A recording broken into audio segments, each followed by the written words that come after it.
Shout out to Austin in the Discord.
Sub baby.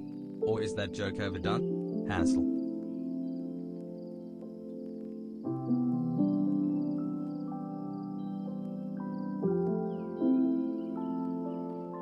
Okay.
Months, let's go.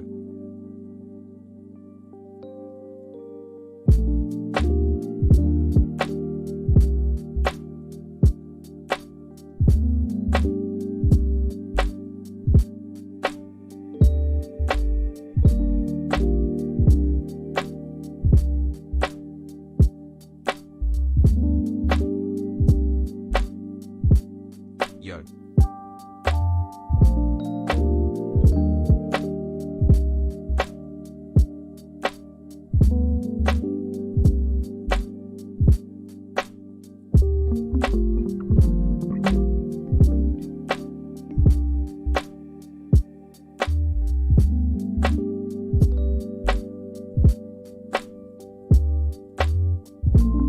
8 months, let's go pogo.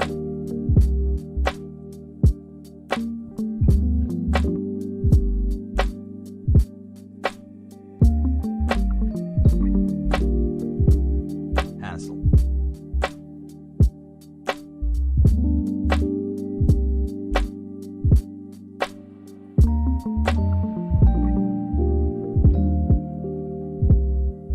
Months and am a full-blown commie. Love this community. Hassle.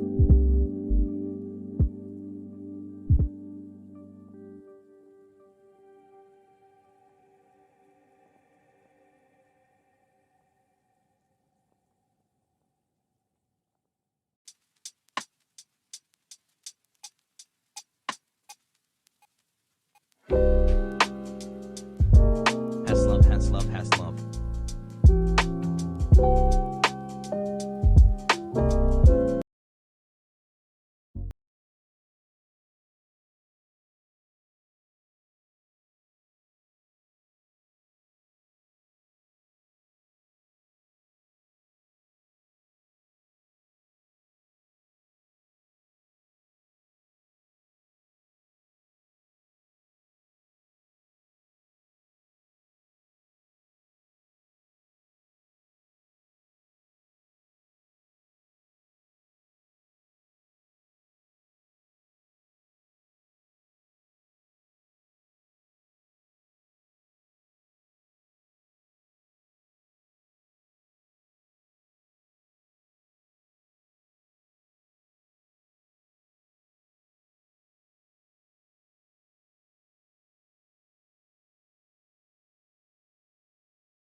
What's going on, everybody? Everyone's having a fantastic evening, afternoon, pre-noon, no matter where you are in the world. I'm Hasan Piker, and this is the HasanAbi broadcast coming to you live from sunny California, Los Angeles. We are live once again, folks. Boys, girls, and MBs, I hope you're all having a fantastic one. It is Wednesday, June 9th, 2021, 11:31 a.m., and I'm late. 3-month work. I'm late, and I apologize. And to be honest with you, I have no good reason for being late other than my ADHD has just been crazy. I really got to stop. I really got to stop traveling and fucking up my schedule. Like, I haven't been to the gym in so long. It's been like 4 or 5 days now. It's not good. Not good at all. I haven't been eating good. That's also not good at all. I was doing so well with my diet. Fucked it up. Also, not only that, but, you know. Did you buy Corinna's OnlyFans? What's Happy that? 6th stay. This is what I do No. with your mom peeper clap. Anyway, listen. Why Miami? Well, I went to Miami. I went to Austin. It just like fucked me up. I was doing so well and it fucked me up. Damn him. And it's not just the, but it's not just that. It's like that breaks my routine, right? And then after that, I seek out other kinds of addictions, love what you do, Hasan. which is also As a not trans good. woman, seeing how you defend our community so often and strongly is heartwarming. Keep doing what you're doing. Thank you.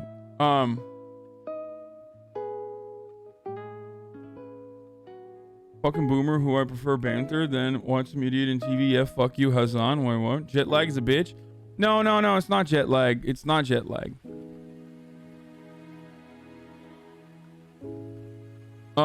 What is this? Just for the fight, Bitcoin comments down the block, man on the street reacts, etc. Dude, I didn't have the equipment. I didn't have the equipment. Anyway, what I was trying to say is, like, obviously the fucking the workouts are shitty, right? The workouts have gotten the workouts were bad. The diet was bad. I've just been like going crazy on my ADHD. Yes, we're gonna do JCS criminal psychology reacts in a little bit, but yeah, my ADHD's been like acting the fuck out. And so what ended up happening on top of that is I've just been like playing Witcher 3 on my fucking Nintendo Switch, dude. Like, when I tell you I've been playing Witcher 3 like crazy. This morning I had a big business deal, which is part of the reason why I didn't go and work out this morning. I had a big business deal. And that's why it was part of the reason why I'm a little late, and that's also the reason why I didn't go work out. Have you considered working with a trainer coach? Even if you know what you're doing, it's wonders for your consistency to have that accountability. Potentially. You still looking to buy a house? Markets are cooling down a tad, at least here in Colorado. Potentially. Now that I gotta wait till the markets cool down though. I was like, I realized that like I very clearly was looking at houses at the straight up worst moment I possibly could have. Like even now it's better. Even now, like a couple weeks after, it's better. It's like all of these like houses that I put offers on, they're all still on the market. They're like low-key lowering their fucking prices and shit now. And I want to fucking I want to come back. You know what I feel like right now?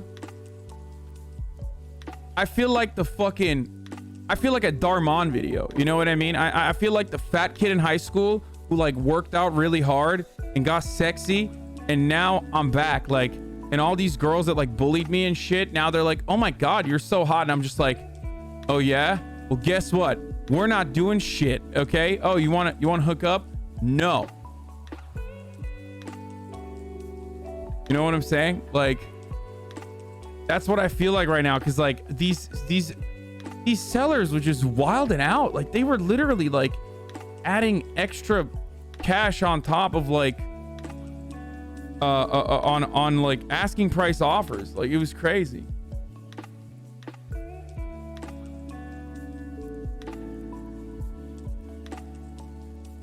Isn't that just your regular life though? A little bit. React the Dreams ADHD song. He is diagnosed and throws his normal pills away. What? No. Do you think we know what that feels like, dumbass? At least you know it from like movies and shit. You sound like that dude in Texas talking about California. What?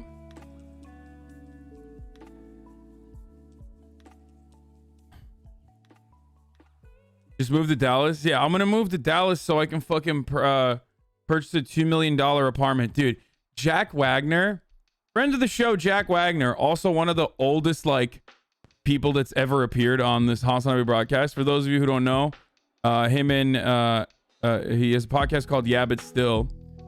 He had the best take on this. Okay, he had the best take on this because I was like, I you know, Instagrammed my tweet, my Instagram story, my tweet about it. And I'm just gonna read it to you because I said about Neekolul's like $2 million Dallas apartment, where I was like, why don't you just buy a fucking compound down the street for $2 million? Like, that's crazy. And he said, people like that love moving into what is basically a really expensive dorm, like the Orsini LMAO. I don't know what the Orsini is, but it's so perfect. He's right. Like, people that want to buy into like really expensive apartments just want to live in like a dorm like situation. And I don't understand.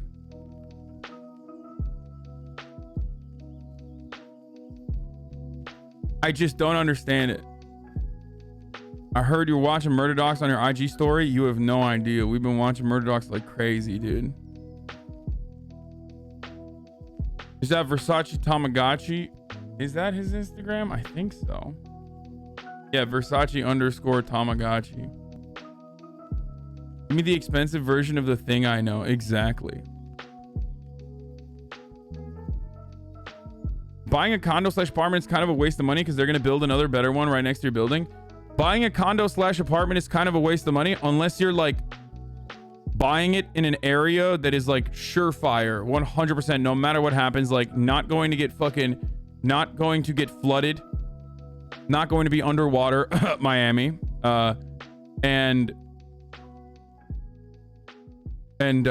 Always going to, there's always going to be need for that space. Like New York City is like a good example. You know what I mean? But beyond that, I feel like single family homes are where it's fucking at because every family needs space. Imagine buying a timeshare. Yeah, shelter costs something. Nice humans. Dude, I think it's the most idiotic thing. And I say this as like someone who is like in the market to purchase a home. I think it's the dumbest fucking shit.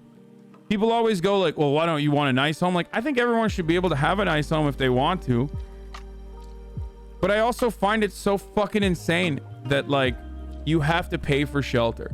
I find it insane that you have to pay for food. I find it insane that you have to pay for shelter. I find it extra insane that you have to pay for healthcare. Like, it blows my mind. Like, we're human beings, dog. This is literally what we have to do to survive. Like, if those things were taken care of, we would literally be better off. We would be better off and could pursue more meaningful things without fear of like dying if we don't, you know, if we don't fucking work at McDonald's.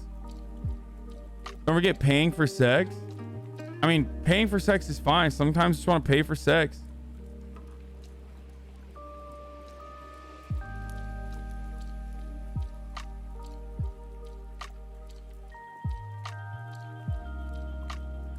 Basic clothing too. Yeah, I mean, clothing I don't really think about too much because it's like a type of commodity that is incredibly easy to find for cheap. You know what I mean? And you can keep it going with like one t-shirt. You know what I mean? You can keep it going for like with a t-shirt and pants, but like you can't do that with food. There has to be someone steadily fucking making food all the time. You know what I mean? I got rated 100% disabled by the VA, so now they'll actually pay me more money. They owe me $3K a month. Shout, good shit, Snark Lord. It's got rated as 100% disabled by the VA. Only in America, boys, where you're like, fuck yeah, dude. Fuck yeah, I'm 100% disabled. Let's go. Which, of course, is like... That's why I always say, like, the VA, you're either really lucky or horrifically unlucky if you get the best kind of healthcare from the VA. I lost a hand, only 40% disabled. That's crazy, dude. That's fucking crazy. Menstrual products are also something that would seem like basic necessities that are commoditized and price hiked. Oh, for sure. Like, things that you constantly need to survive. Menstrual products are so... It's so dumb that, like, they are expensive.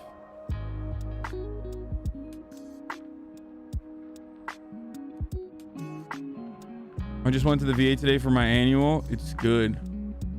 Congratulations.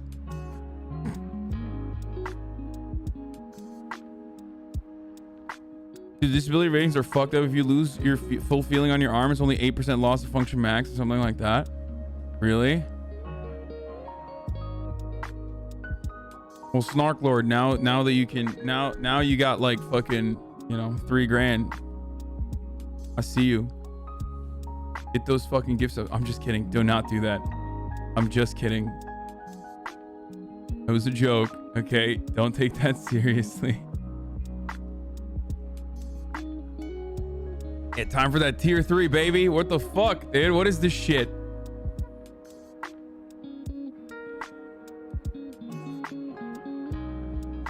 Took a big step today for my mental health and booked an appointment with a psychiatrist. Stay safe, everyone. Wow, there's a lot of people are doing self-care, and that's good.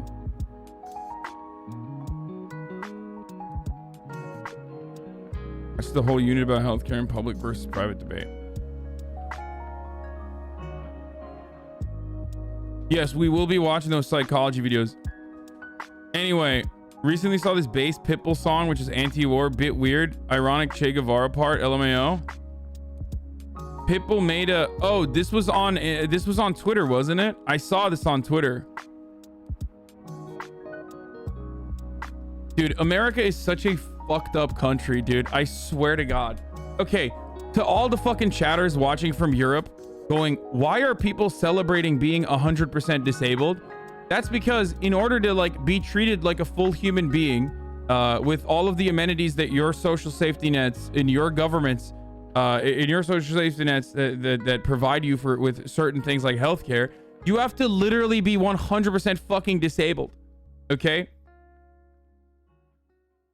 You have to have sold your body to the American government, and then your body had to be so fucked up and your brain had to be so fucked up that you literally cannot fucking function.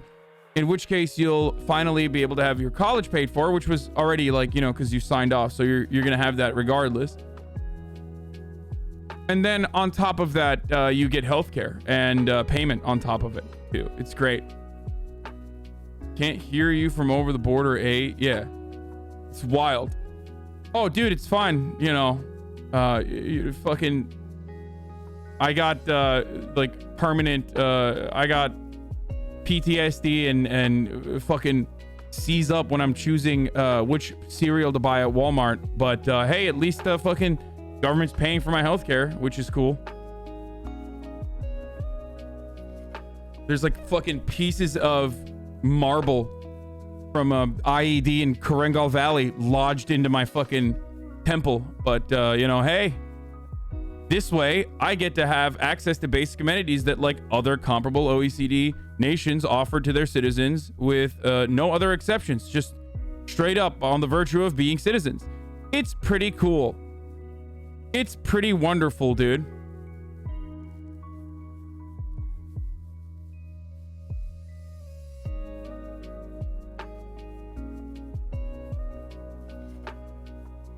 Here in Australia, we get free healthcare. It still sucks because dental care, emergency or not, is not free.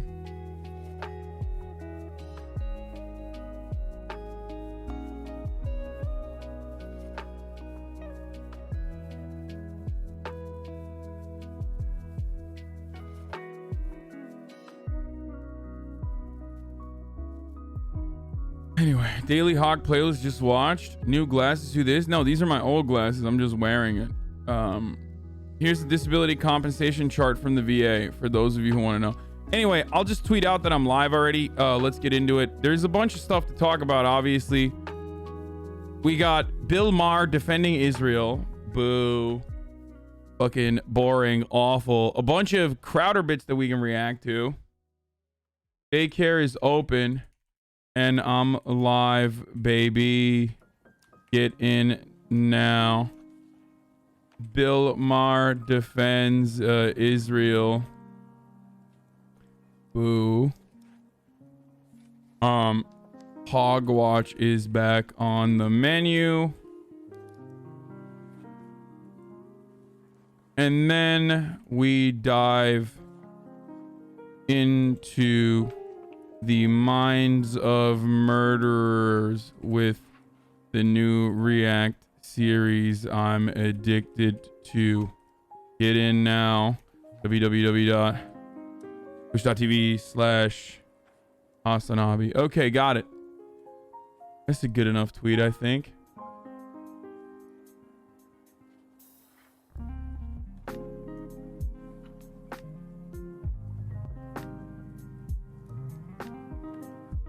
Hope you don't fuck like you type.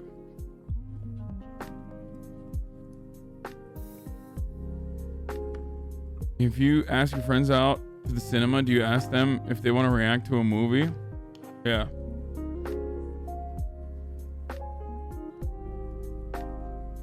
Dude, Yennefer or Triss is not a question. Like, people who keep asking me, like, Yennefer or Triss, whenever I fucking tell them I've been playing Witcher 3, like, it's not a question. This is like asking me if I prefer Pepsi or Coke, okay? It's always Coke. Yennefer is the fucking Coke. Yennefer is the Coca-Cola of beverages, or sorry, of sorceress women. Triss Marigold is hot, but like, I'm not trying to hook up with a golden retriever. Okay? I need me a bad bitch. And Yennefer is literally the bad bitch, the baddest. Fucking raven hair, dude.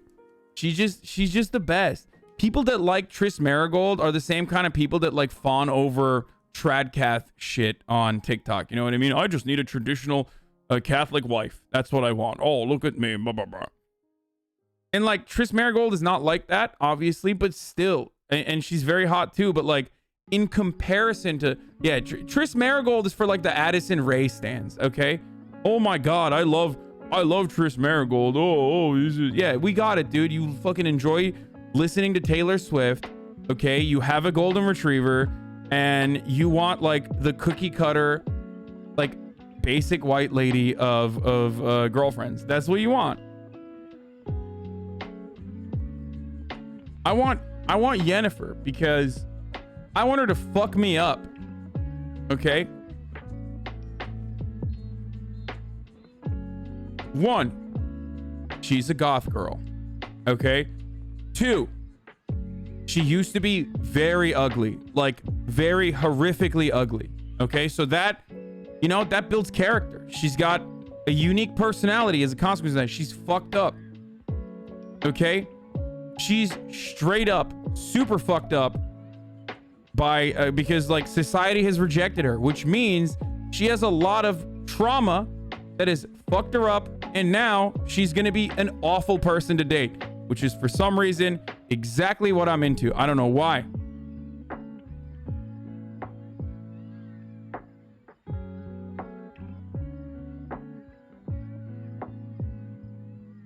Oh my god, I am literally playing Witcher 3.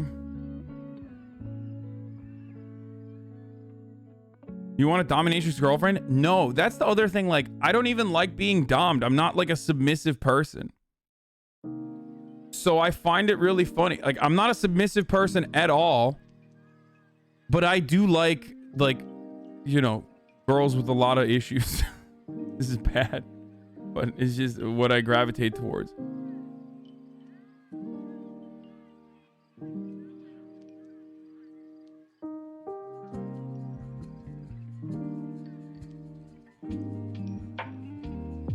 Anyway, is this your first time playing Witcher 3? No.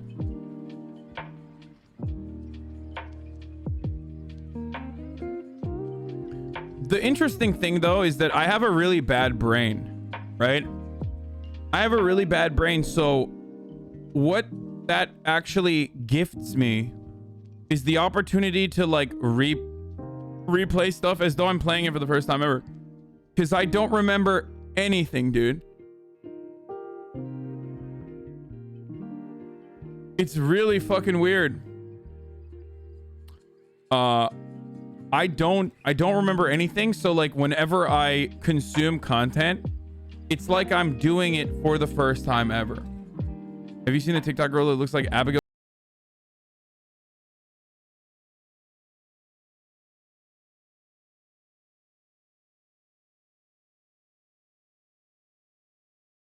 It does look like Abigail Shabibo. What the fuck? Her name is just Julia Anus, dude. What the fuck? That's crazy. I mean, she kind of looks like her. I think you guys just see big milkers and you think like Abigail Shabibo. That's what it is. Speaking of bad brains, reacted to the Dream ADHD video. Boys Night Out was my favorite surprise when playing Witcher 3.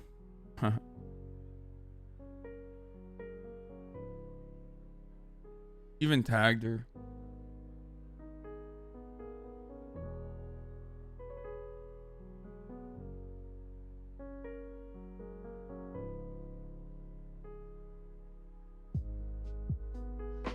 Dream listens to Tom McDonald? No, stop. Anyway, let's get started. I think I already tweeted out that I'm live, so it's time to get started. I mean, I'm fucking farming thummies here, but farming thummy nails. But yeah, if you have a 10 to 20% disability rating, you won't receive a higher rate, even if you have a dependent spouse, child, or parent. It's like, fuck you, veterans. Compensation rates for veterans with a 30 to 100% disability rating. Okay. With a dependent spouse or parent, but no children, your compensation rates for 30 to 60% disability rating. Here it is. I just want to know what like the calculation is for the percentages. So that's what's interesting to me. I'm 90% service connected, 2 kids.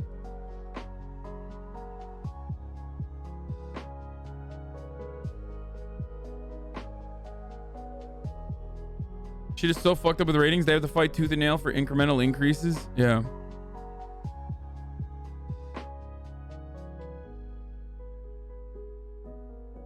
If you're over 50%, you get a sweet disabled license plate in Texas. Sweet, dude. I mean, ultimately, boys, I mean, listen, come on, let's be real. We all know why you served. Not for that college education, not for that sweet Camaro that you signed off to, not for the potential, you know, not for the potential that your girlfriend back home, your girlfriend from high school that you wanted to get married to, maybe cheating on you, but of course, so that motherfuckers can be like, thank you for your service, ladies and gentlemen. When you go to Applebee's and get $5 jalapeno poppers on a VA discount. That's the reason. I mean, that's what it is. That's the end all be all. That's what you will get. You will get deals at IHOP. And that's pretty much it. Okay? You get deals at IHOP and a big fuck you. That military girlfriend was one of the best porns I've seen, to be honest. That is, yeah, I know exactly what you're talking about too. Jesus Christ. And it's real too. That's crazy.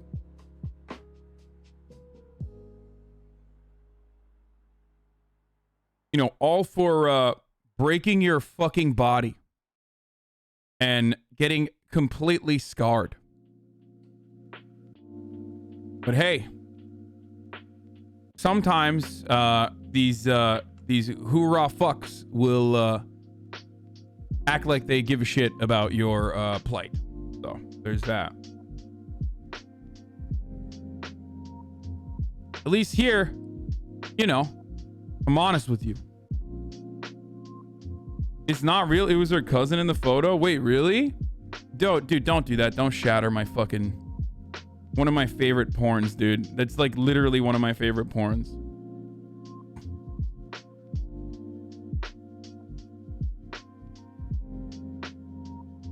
Have you seen this video of this gig worker crying over being paid literally nothing in tips after doing 1 hour of driving during deliveries? No, but these are fucking, these videos are literally like, they are the hardest videos to watch. Straight up.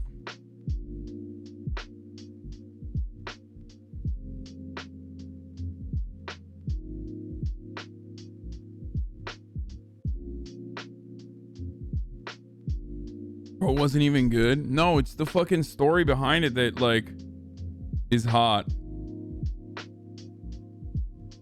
Okay, all right, let's get started on anti-vaccine nurse. I think this is a good way to start the hog watch, boys. Here's an anti-vaccine nurse in Ohio, trying to prove that vaccines cause magnetism in a state legislative committee. The demonstration, of course, did not go according to plan, unfortunately. Let's take a look at what Ohio is doing right now. Yes, vaccines do harm people. By the way, so I just found out something when I was on lunch, and I wanted to show it to you. We were talking about Dr. Tenpenny's testimony about magnetic vaccine crystals. So this is what I found out. So I have a key and a bobby pin here. Bro, what is happening? Like, can you get a doctorate? Can you get a doctorate in like I don't know, toilet university. Like, how are there so many fucking crank doctors out there? I know, like, listen, as a doctor, you can still be a fucking dumbass, right? Like, I know plenty of dumbass doctors. I went to school with some of these dumbasses who are now doctors, and I'm like, how the fuck is this person, like, literally saving lives, okay? But none of them are, like, dumbasses in the at least on the medical side of things. You know what I mean? It, like, no, she's a nurse, but she's talking about Dr. Tenpenny, who is a, like, actual fucking doctor. Nurses can be dumbasses. I know a lot of fucking dumbass nurses, and that makes sense, because that's, like, undergrad, you know, like, whatever. But, like, the doctor shit, it blows my mind. Like, the doctor one is just always crazy to me. Like, dude, you really studied for that fucking long, spent that much money to just be an absolute dingus, dude? Really? Nurses are some of the worst people I've ever met as a group. Shut up. Don't say that. Nurses are some of the best and worst people at the same time, okay? Sometimes the same person is some of the best and the worst person that you've ever met. Bro, they literally clean shit for a living, dude. Are you kidding me? Like, get the fuck out of here. You can't shit on nurses, dude. I mean, some of them are actual hogs, though, which sucks, but what are you gonna do? They literally scoop out poop from your fucking grandfather's asshole, like, for a living. You kidding me, dude? You're gonna really...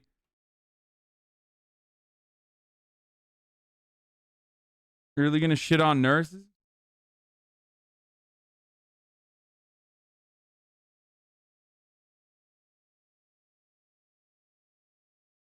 Anyway. All right, let's watch this. Explain to me why the key sticks to me. What? It's falling, though. It sticks to my neck, too. I got this. Yeah, so if somebody can explain this, that would be great. That's great. Any questions? Yes, vaccine. Any questions? Yes. Why is it not sticking to your neck? Is the magnetism only in your titty area? 2, have you ever heard of, I don't know, sweating? And how sticky your skin might get as a consequence of that sweating.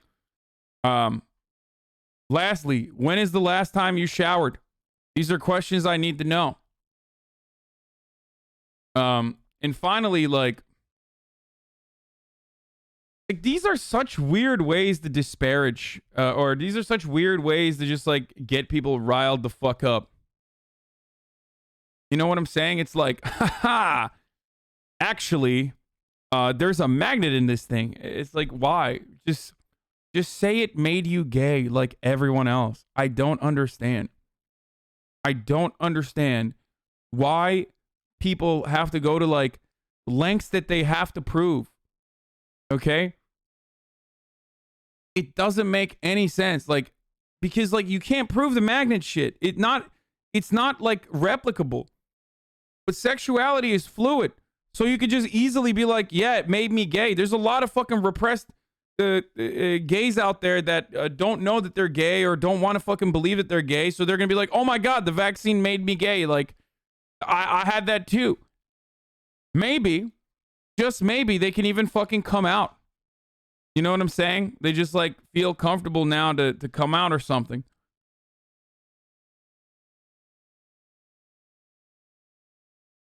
Just saying. Let's go full witch trials on this. Put her in an MRI. If she explodes, it's magnets. It used to be just that a magnet was sticking to people, and now it's evolved to you being the magnet? Yeah. Anyway, dude, my doctor recommended against me taking the COVID vaccine because apparently we're guinea pigs. What the fuck is Florida on? Dude, it's Florida, dude. I don't even know if your doctor is real, okay? Florida is not a real place. I've been telling this to Will this entire weekend, and he kept laughing at me like I'm making this up. It's just not a real place. What is real, though, is the top of the hour ad that's coming right now. And you can avoid that ad by subscribing. there's a lot of hogwatch and shit to cover. We're gonna get into the ProPublica reveals Billionaire's video, which we talked about yesterday. We're gonna rewatch this. So I'd like to no longer see those ads though, and have an ad-free broadcasting experience. You know, be able to send me links and shit.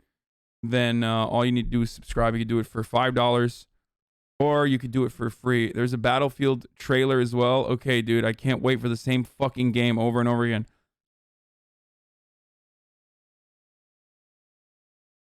Okay, but yeah, here's the ad break now. Get those Twitch Primes out, boys. Here's the fucking... What the fuck? What is going on? There's something wrong with my Twitch dashboard currently. I can't run the ad because my dashboard is not. Okay.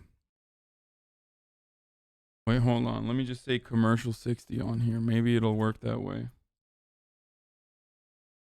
Initiating 60-second commercial break. Let's go.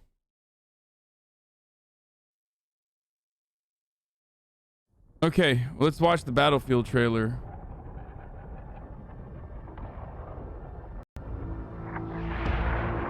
Dude, I've never been a Battlefield fan. I'm just going to point that out one more time before we move on and before we watch this.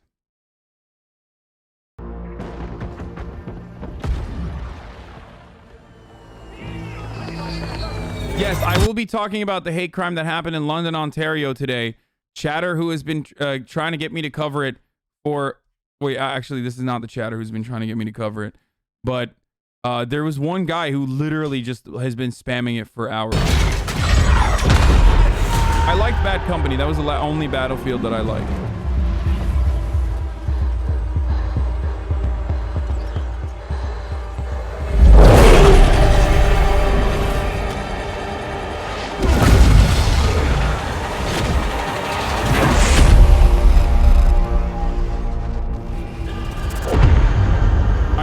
Don't like Battlefield 1, even though you can play as an Ottoman Turk.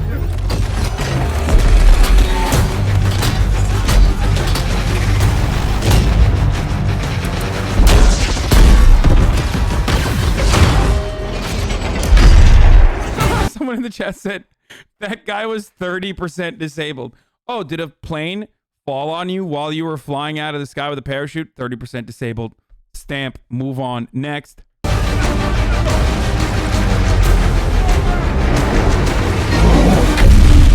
25% disabled, 25% disability.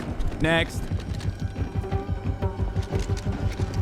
Oh my god, there's doing the Tenet soundtrack. I loved it. The best part about Tenet was the fucking crazy soundtrack.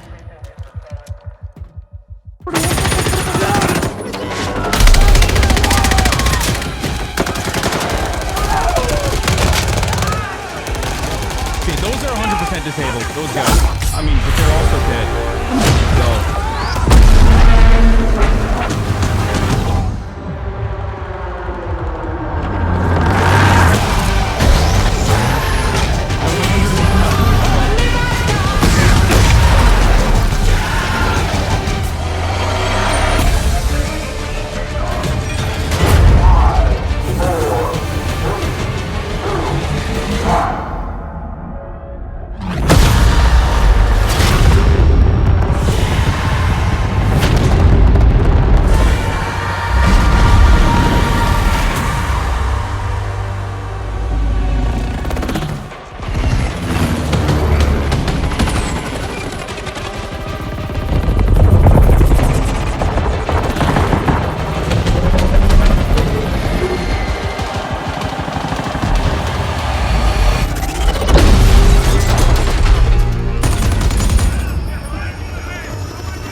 Is going on? Like, what this trailer is a fever dream, dude. Like, there's no gameplay.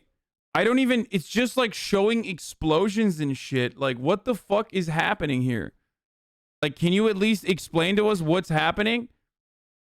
It's war? Yeah, no shit. It's Battlefield. I didn't think that they were gonna be playing fucking patty cakes, dog. I know. I just don't understand, like, even if you're not going to have the gameplay, like, even if this is just the reveal trailer, why don't you show some of the specifics? Like, I don't know. Like, or give me some background on what the fuck's happening here.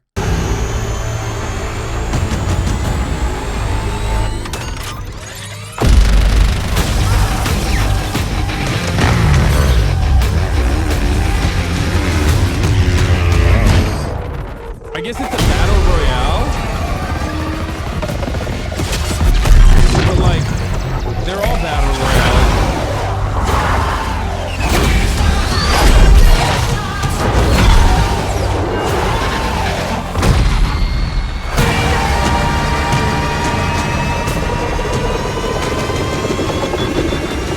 Confirmed no VR. Oh, really? Dude, I love the realism. The gritty realism of Battlefield is what I actually enjoy.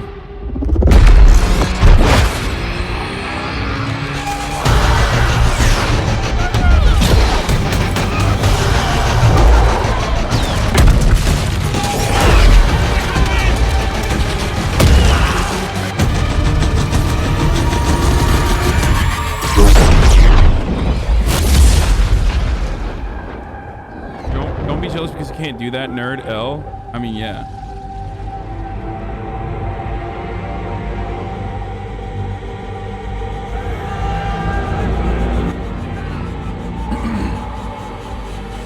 Dude, this is straight up the worst fucking reveal I've ever watched.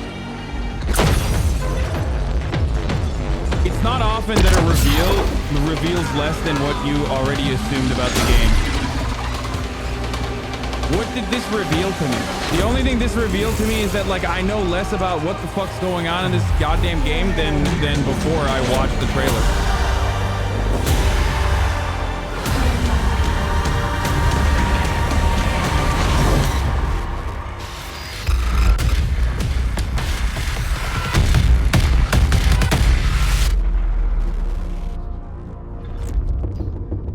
Average day in Brazil. This is the least chaotic day in Brazil, dude. So that's like a insane midair jet kill stunt. Okay, they were doing a nod to this like classic clip, I guess.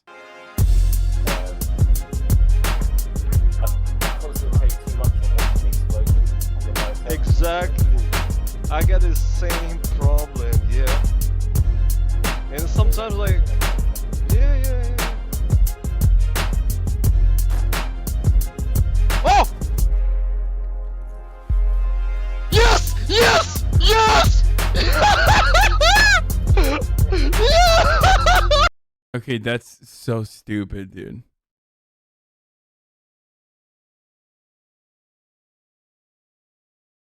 You're such an L nerd. Just say poggers instead of being such a stick in the mud. Okay. Okay, great. I just don't understand anything. Let's get back to the fucking news, please. God damn it. I can't believe I'm saying this. I'm like a news frog. Video of the newly elected president of Peru, Pedro Castillo, celebrating his victory against the fascist Fujimori. Here it is, boys. This is the only kind of Peru news you are going to hear from me. This is the only thing I know.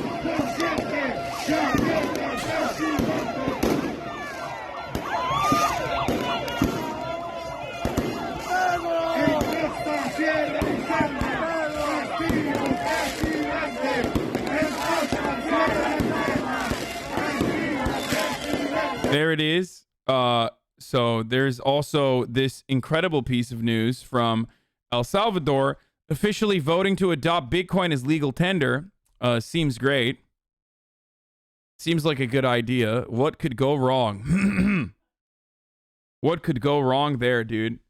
When you're a Latin American country that's like, first of all, El Salvador's president is so weird. Okay. I don't know shit about what this guy's deal is. This motherfucker just looks so CIA, dude. I'm sorry. I don't know if he's like woke or not, but he just looks, I mean, he literally looks like what a CIA operative would look like. First of all, he's like Palestinian or something. Like, what the fuck's he doing? Like, I don't understand. He's like super young.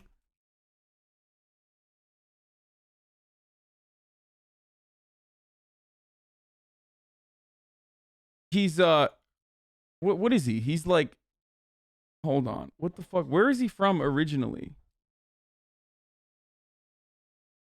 Like he's like he has like a Middle Eastern origins, right? I mean, his name is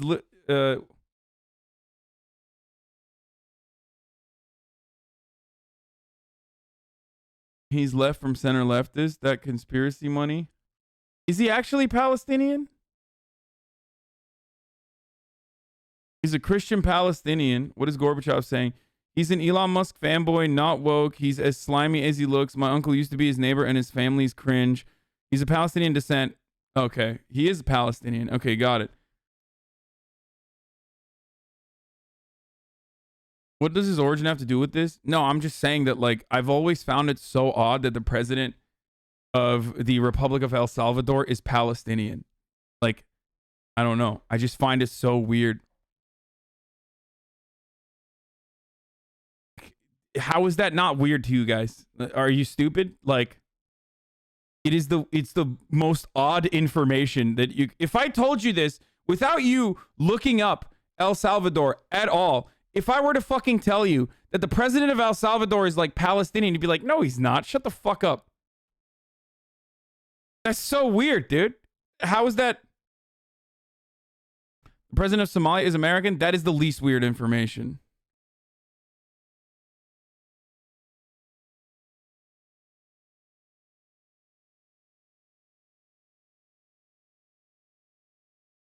Oh, sorry. He's not Palestinian. He's of Palestinian descent.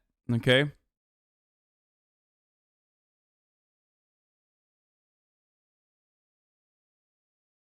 Anyway, a mayor in Chile who was also the communist candidate for Chile president is also this year is also Palestinian.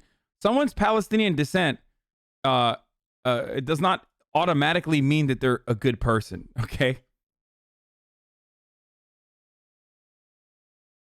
Anyway, this is like, as a Palestinian, I'm telling you, it's very weird. I guess he might be the most powerful Palestinian in the world. Bella Hadid is.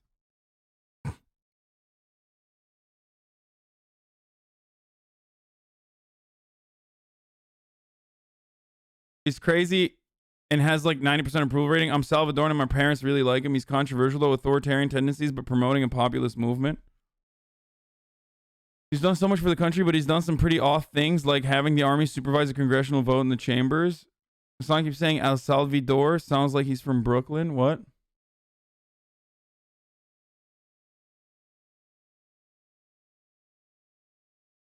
They were Christians, but I think they converted to Islam. I don't know, man. It's kind of weird. I just like, I find it weird. The Prime Minister of England is Turkish. Okay, dude. Like, we joke about Boris Johnson's like Ottoman roots, but come on, bro. Like, he's fucking British. Like, this dude is significantly more Middle Eastern than Boris Johnson is Turkish. Like, like, come on. Anyway, so I just wanted to. I mean, the fucking leader of Israel until recently was from Philadelphia, so but that's normal. That's actually not normal. That's actually not weird at all. So, like, literally. Actually from Philadelphia. Well, not from Philadelphia, but like lived in Philadelphia for a long ass time.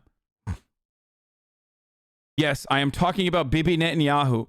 Motherfucking Bibi from the block, dude. Straight up Philly boy. Anyway, okay, so let's watch. Ben Shapiro. Finally, once again, Ben Shapiro is back on the market with some fucking fire takes, dude. He was getting so bored having takes that were not hot, so he had to bring it back. He had to spice it up. Let's hear what he had to say about the N-word. Here is the full story about Hunter Biden. Now, again, I will say that when it comes to the use of the N-word, there is a difference.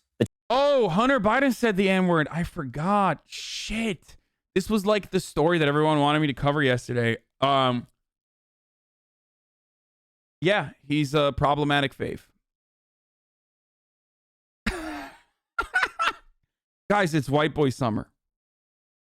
Okay? White boy summer.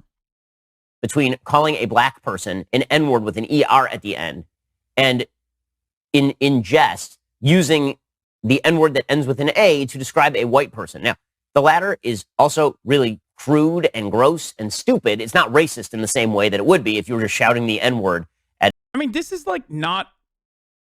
This is not like a really bad take so far. Like, he's literally saying they're both really bad. It's just like varying degrees of bad. So wait, let's hear what he has to say further. He's not wrong. Like, he literally said both are bad. He said both are bad. As long as you maintain the position that, like, you shouldn't say it and both are bad, like.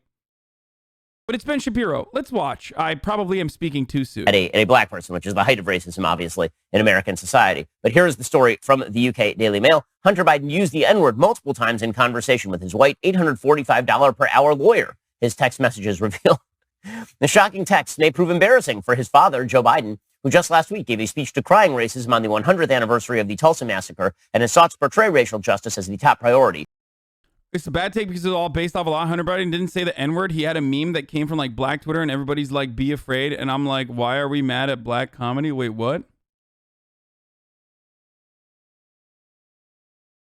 Hold on. What?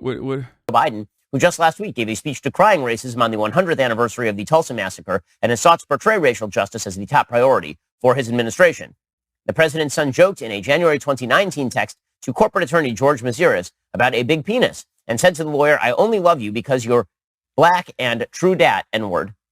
In another text a month earlier, he wrote to the Chicago lawyer saying, how much money do I owe you? Because... Wait, he called his lawyer the N-word?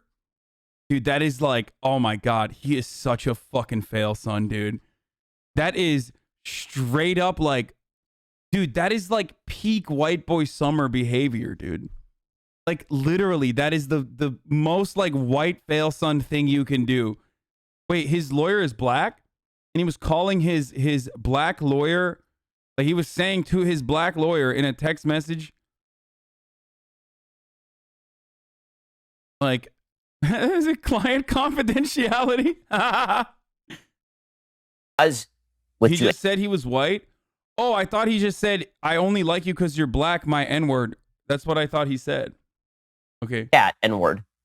In another text a month earlier, he wrote to the Chicago lawyer saying, how much money do I owe you? Because, with 2 A's, because, N-word, you better not be charging me Hennessy rates. Maziris wrote back, that made me snarf my coffee. What the fuck? Shut up, dude. No shot. Absolutely 0% chance. Did he say all that? That's so funny. Oh my God, that's hilarious, dude. How much money do I owe you? Because, N-word, you better not be charging me Hennessy rates.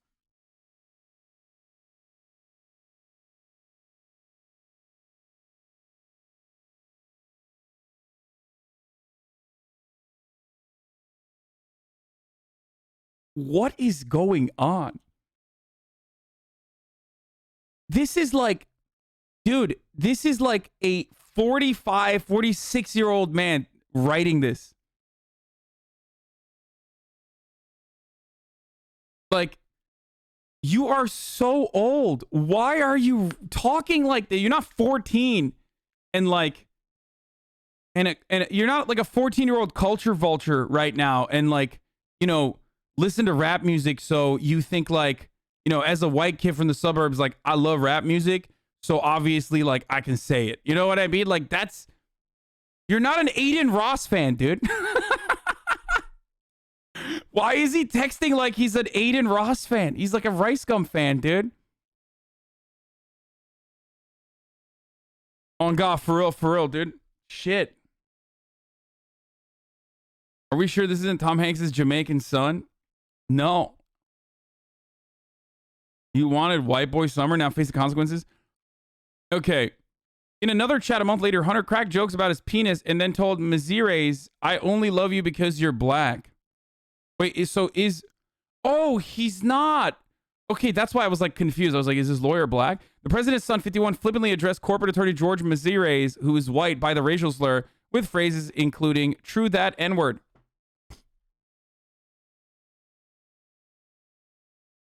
Wow, that's so wild, dude.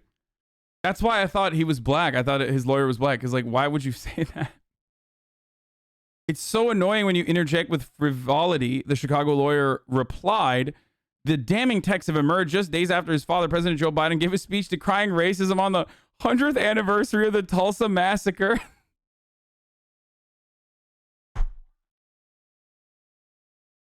This article is written in such a weird way where it's like what? Yes, black people know that, like, of course, most of these dudes are fucking racist. Why is this article written in a way where, like, why are you pairing up the Tulsa fucking massacre with, like, Hunter Biden saying the N-word in a text? Oh my God. Biden has sought to portray racial justice as a top priority for his administration. Hunter also saved a meme with a photo of his father hugging Barack Obama with a caption describing a joke conversation. Obama, gonna miss you, man. Joe, can I say it just this once? Obama, go ahead. Joe, you my N-word, Barack. I remember that meme, dude. It's so silly. Oh my God. Oh, Jesus Christ. Okay, this is great. There's zero coverage or pickup of the story. Zip. They spent a shit ton of resources. Wow, thank you, Michael Cohen. Oh, and you too. How much money do I owe you? Because N-word, you better not be charging me Hennessy rates. That made me snarf my coffee. I just made that phrase up, by the way. I should have nad your lineage. Clever son of a gun. It's wasted on you. Apparently you do. That's what I'm saying. N-I ... Why are you so tan? I'm sorry for sexting you accidentally. That was meant for another friend named Georgia. What?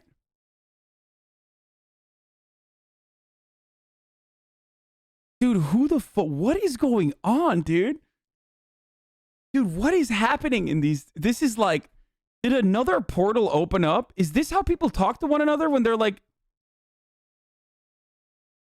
oh, this is so good. This has to be an attempt by the right to get the lib to say that saying the N-word isn't that bad. It's bad as fuck. Like, obviously. I don't understand why. Who would be like, oh, well, Hunter Biden said the N-word, so it's okay.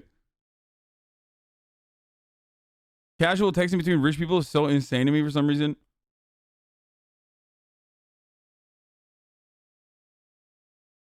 There has to be deleted messages.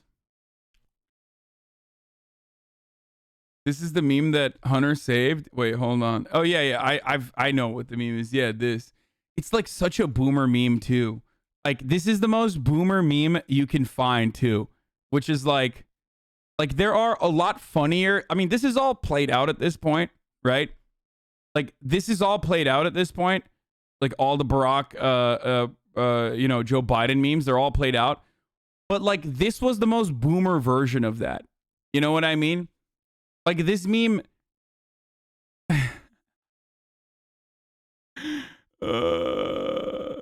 is the most 40-year-old mom laughing at Sarah Cooper meme? Yeah, it's fucking great. It was in private, so it's okay. No, it's not. I'm sorry, but if you say the N-word to someone who is not offended or obviously didn't mean to offend, what's the problem? The problem is that it will come out. It can come out. And when it does come out, it's still bad. Okay? You're not a black person. Why are you saying the N-word? We've had this conversation a million times over. Is this really how white people talk to each other? I fucking don't know. We've had a long process about this, dude. The private N-word usage combo.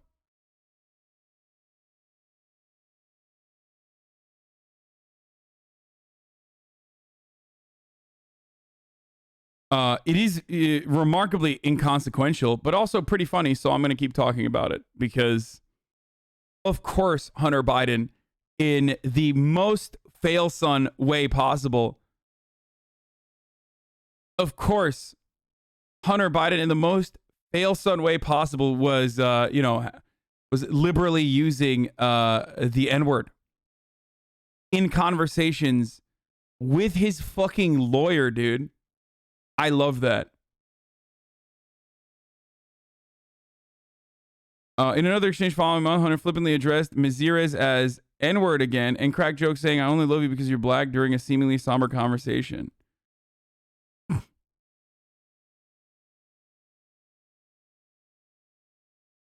I love this. This is great. Especially because, like, they posted this a meme. It seems like he and his lawyer are besties. I know someone who can better inform us on this, but I think his name is Ben. Do we actually know if this is real, though? This is like too batshit insane and unhinged.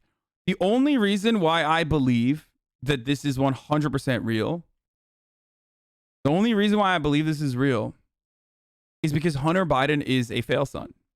He is the fail son. And this is fail son behavior. Like, using the N-word casually as a white person at the age of 51 is straight up fail son behavior. Henny rates. My man said Henny rates. Was this a hack or this lawyer risk losing their license unless this convo wasn't covered by attorney-client privilege? No, this is from the hack. They're leaking shit from the hack.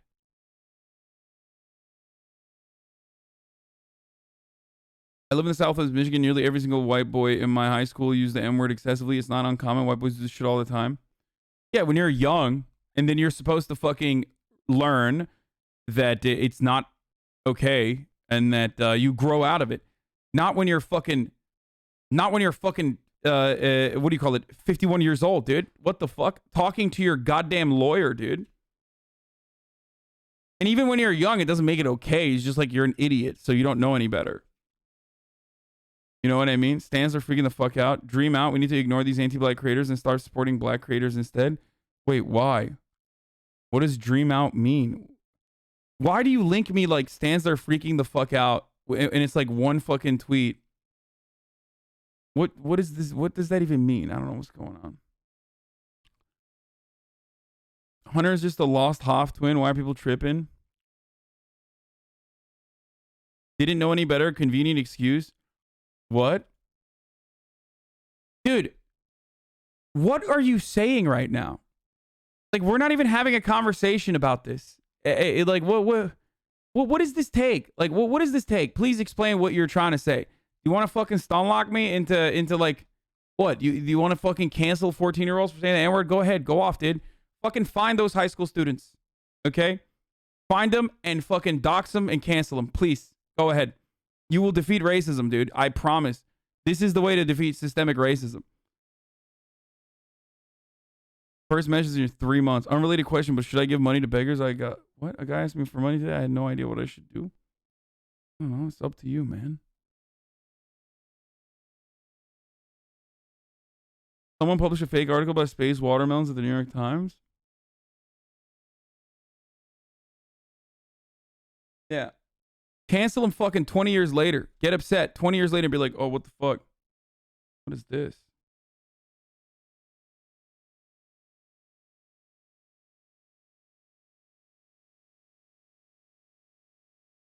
That's the future if we start teaching critical race theory in schools.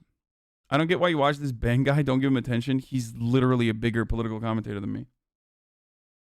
Why is Hunter so insistent about bringing up his penis after talking about Bo? I don't know.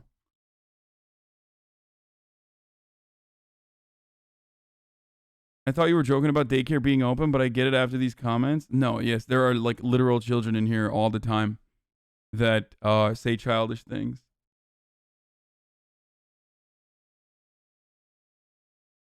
What? Oh, is this my thumbnail right now? White content creator has the N-word prominently placed on his screen. Time for a fucking subsequent cancellation, boys. It's true.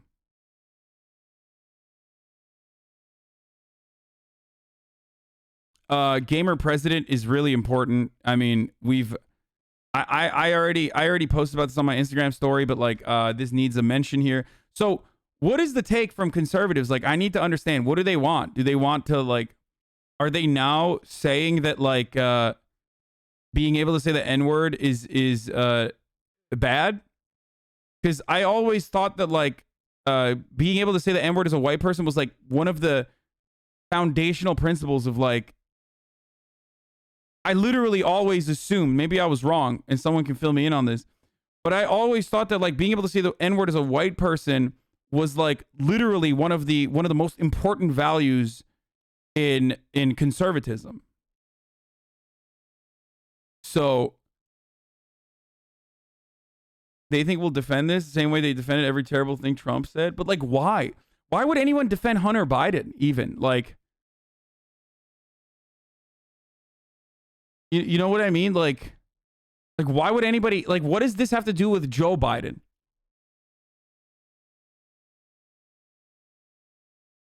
I mean, I guess like if the Trump kids said the N-word, or they definitely do, but like if they were, because they're fail sons, they're literally fail sons. So you have to, that's the expectation. But if like the Trump kids, if it came out that the Trump kids were saying the N-word, like I guess liberal media would like lose their shit.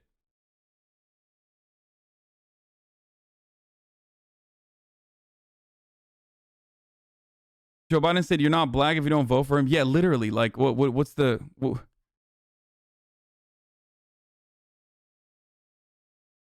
Hunter Biden is controlling Joe. It's a part of the deep state. Hunter is the kingpin. They apply the same cult-like mentality to leftists because they're delusional. It'd be different if the Trump kids did it. They're alive and work in media/politics.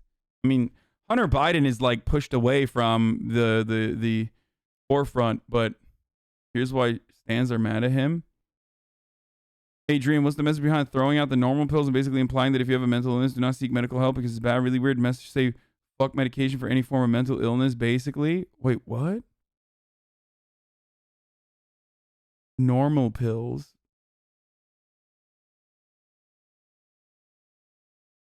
What? Okay, this is. I'll fucking look at this in a little bit. I don't care about this right now, dude.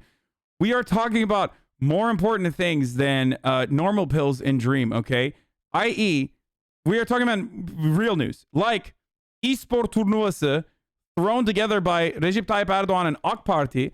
Finally, a gamer president, dude. People have always said, like, we need a gamer president. We need a gamer president. Here you go. Turkey did it first. And that's why Erdogan routinely says, like, when Americans come here to Turkey, they're jealous of us. He says this. And he's right. Not only was there a PUBG tournament, apparently, he also called PUBG Pepsi.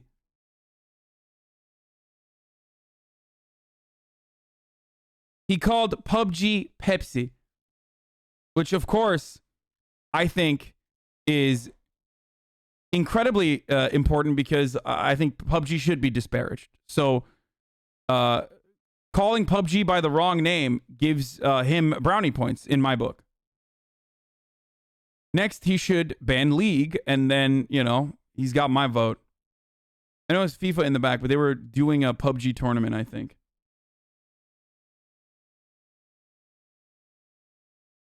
PUBG and FIFA tournament? No, not League. What about Broken Blade, Sag? Hold the phone. Didn't former Canadian Prime... Former Canadian PM talk about XQC on stream? What? Former Canadian PM? Are you talking about Jug Meat?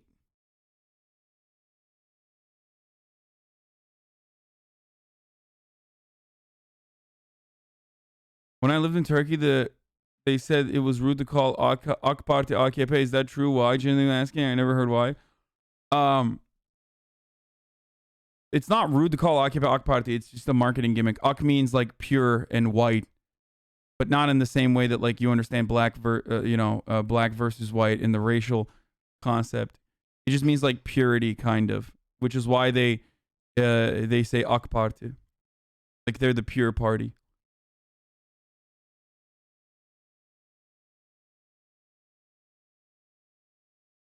It means Adalet ve Kalkınma Partisi, which is justice and I guess uplift advancement.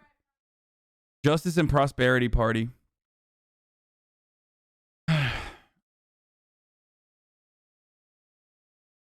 They're using religion, and that's why they say like they're pure.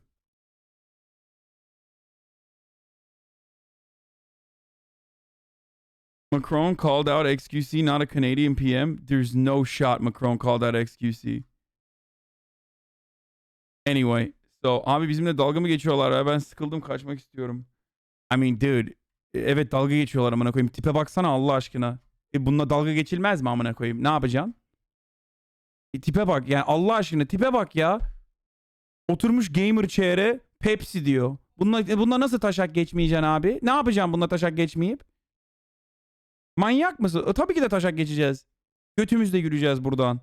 Sen de götünle gülerdin de gülemiyorsun. Çünkü götünü böyle sıkıştırıyorlar Türkiye'de gülersen. Anyway.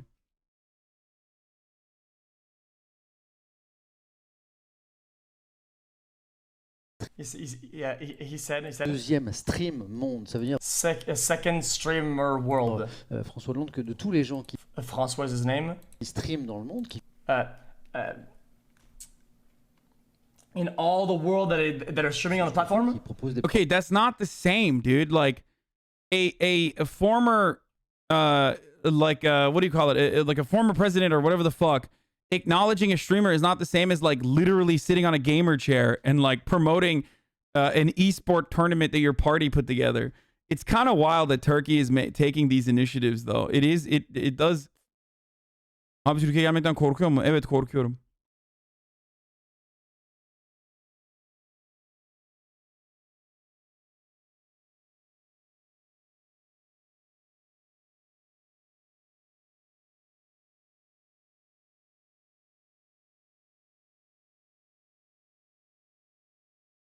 Hype siker seni, sakın gelme. Why can't you have the same intonation when you speak English? What do you mean? Hey, have you seen the video of Arkansas cop Rodney Dunn flipping a pregnant woman's car because she didn't stop fast enough? It's crazy. Also, fuck qualified immunity. No, I have not seen it.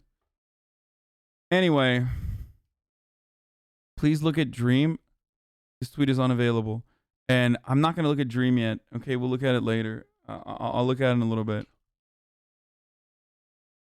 Anyway, okay, so that's Erdogan, little Erdogan there. Wait, what? Minecraft Boris Johnson announces what? And now we go live to City Hall for a special announcement from the Mayor of London. Hi folks, I'm speaking to you from inside one of the most popular video games in the world. And that is because I'm launching Games London, our first ever mayoral strategy for the video games sector. UK consumer spending on games is almost £4 billion, and the number of games companies in our great city has grown by 1/5 since 2011. We are home to fantastic software studios like State of Play and Sports Interactive, who make world-leading games like Lumino City and Football Manager. From NASA to the NHS, game software now influences It's Boris, bruv. the way we manage our health, educate our children. Brexit means Brexit, of course. We will be playing Football Manager, the #1 video game that makes absolutely no sense. It's dastardly. You're just literally looking at X's and O's of people playing on a field as you are expected to imagine that you manage a football team. Football Manager, my cousin loves Football Manager. Like when I was growing up, all he played was fucking CSGO and Football Manager. And it is literally like the fucking, I never understood it, and it made me so mad. It made me so mad. Like, it's like, I don't understand. Like, why? This seems so boring. Like, why are you playing this? This is not even a fucking game. Like, oh, wow. I love playing Inventory Simulator XL. Like, I love playing XL Simulator. It's not for normies, just for tactics heads. Yeah.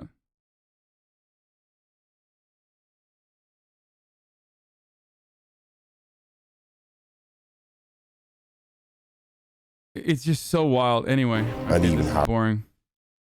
It's a more in-depth fantasy football. All right, let's move on from gamer presidents and stuff to Representative Louie Gohmert of Texas. Another L for Texas. Asks whether the Forest Service of the BLM or the BLM can alter the orbit of the moon or Earth in order to fight climate change during a House Natural I Resources hearing. understand from what's been testified to, the Forest Service and the BLM, you want very much to work on the issue of climate change. I was informed by the immediate past director of NASA that they have found that the moon's orbit is changing slightly, and so is the Earth's orbit around the sun. We know there's been BLM, Bureau of Land Management, not Black Lives Matter. Significant solar flare activity. And so is there anything that the National Forest Service or BLM can do to change the course of the moon's orbit or the Earth's orbit around the sun? This is not a clip chimp. The idiotic part is not BLM. The idiotic part is that he thinks you can change the moon's orbit, dude. Like, dude, congressmen are so fucking stupid, dude. Like, actually, you always get blinded by their position of authority to assume that they're, like, actually smart people, right? And then they say shit like this all the time. I mean, part of the reason why they justify so much lobbying power in DC is because they're like, we're too dumb to legislate on our own. We don't understand these things, so we need specialists to come in and legislate for us. Like, we're outsourcing. We're outsourcing, you know, the writing of legislation to specialists, i.e., special interest groups. Obviously, that would have profound effects on our climate. Men will literally try to change the orbit of the moon instead of going to therapy. And Texan conservatives will literally try to change the orbit of the moon instead of changing to renewable energy initiatives. Okay? Well, can we nuke the moon? Maybe. Maybe we move it like 1 inch to the left side. That way we won't need to use these gay renewable energy initiatives. I'm just asking. I'm just asking questions. I'm just curious. Is that possible to do? Can we do that?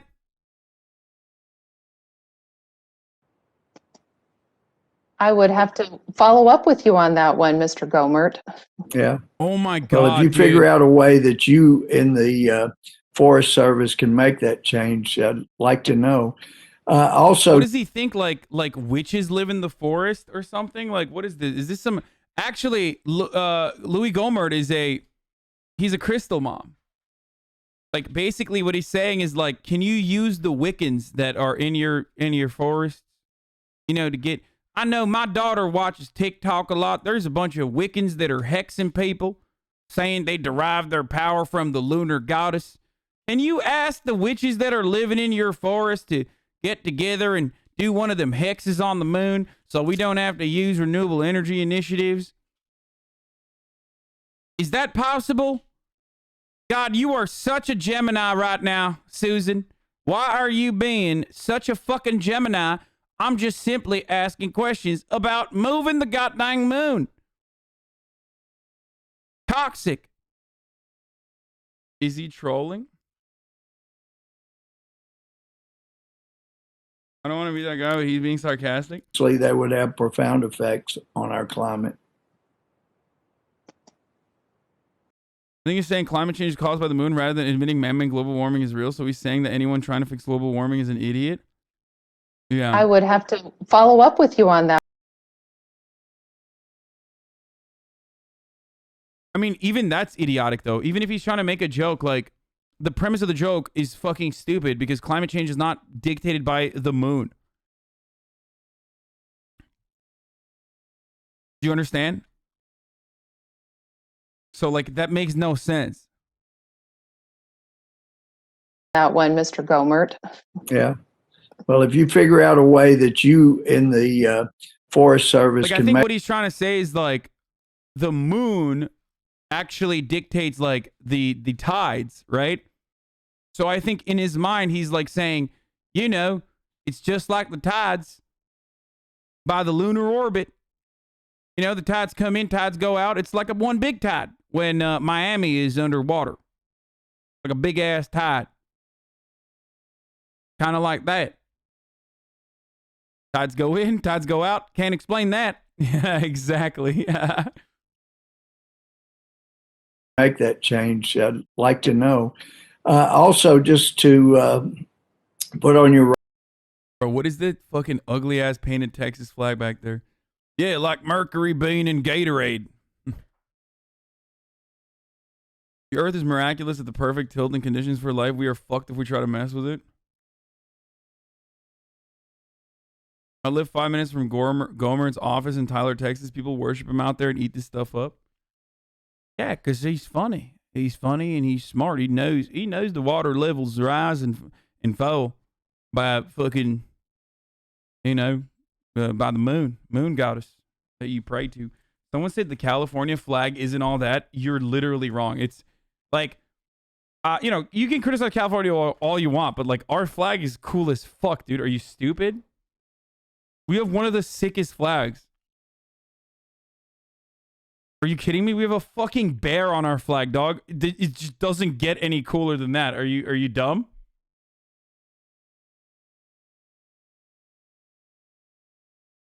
Like literally a fucking bear. It's got a bear on it.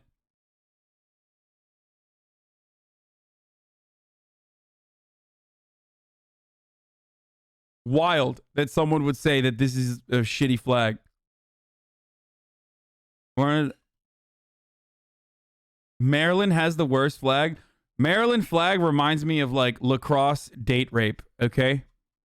That's what it reminds me of. Anyway, okay. Let's watch this. Sorry.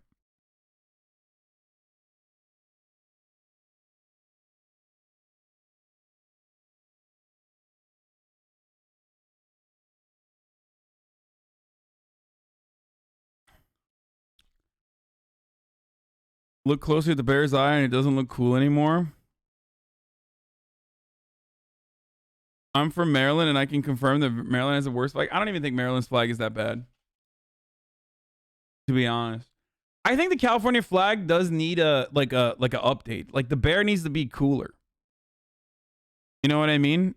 Like I think the bear needs to be cooler, maybe like holding up a machine gun or something. Like that'd be pretty sick.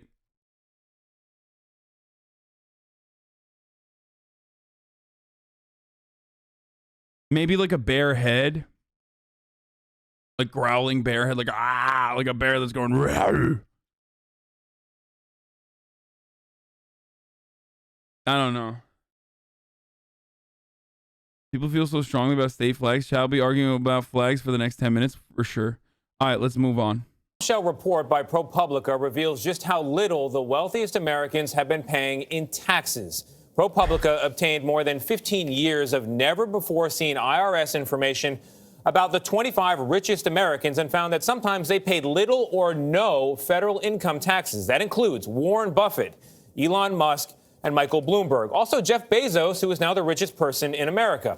He paid no, zero, zip, zilch federal income tax in 2007 and then again in 2000. Isn't it wonderful that the American government finally held hands, got together, and decided that we need to give him $10 billion for his Blue Origin space travel research, though? Don't you think that that's pretty cool? I do, personally. I love when the American government can hold hands, get together, and decide that, like, billionaires need more subsidies.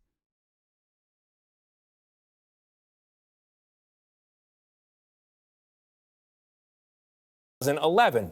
We reached out to all of them, but have not heard back. Buffett and Bloomberg did respond to ProPublica, saying that they support an increase in taxes on the wealthy and that they donate much of their wealth to charity. Now, we should make clear that none of the things that these men did is illegal, which is actually part of the scandal here. And the IRS says it is now investigating the source of the leaked documents. Remains to be seen if Congress will take a look. Jesse Eisinger wrote the article along with a colleague, and he joins us now to talk about it more. Jesse, you write in the piece that this explodes a cornerstone myth of America, that idea that we all pay our fair share. How were these wealthy Americans able to avoid something as basic as a federal income tax?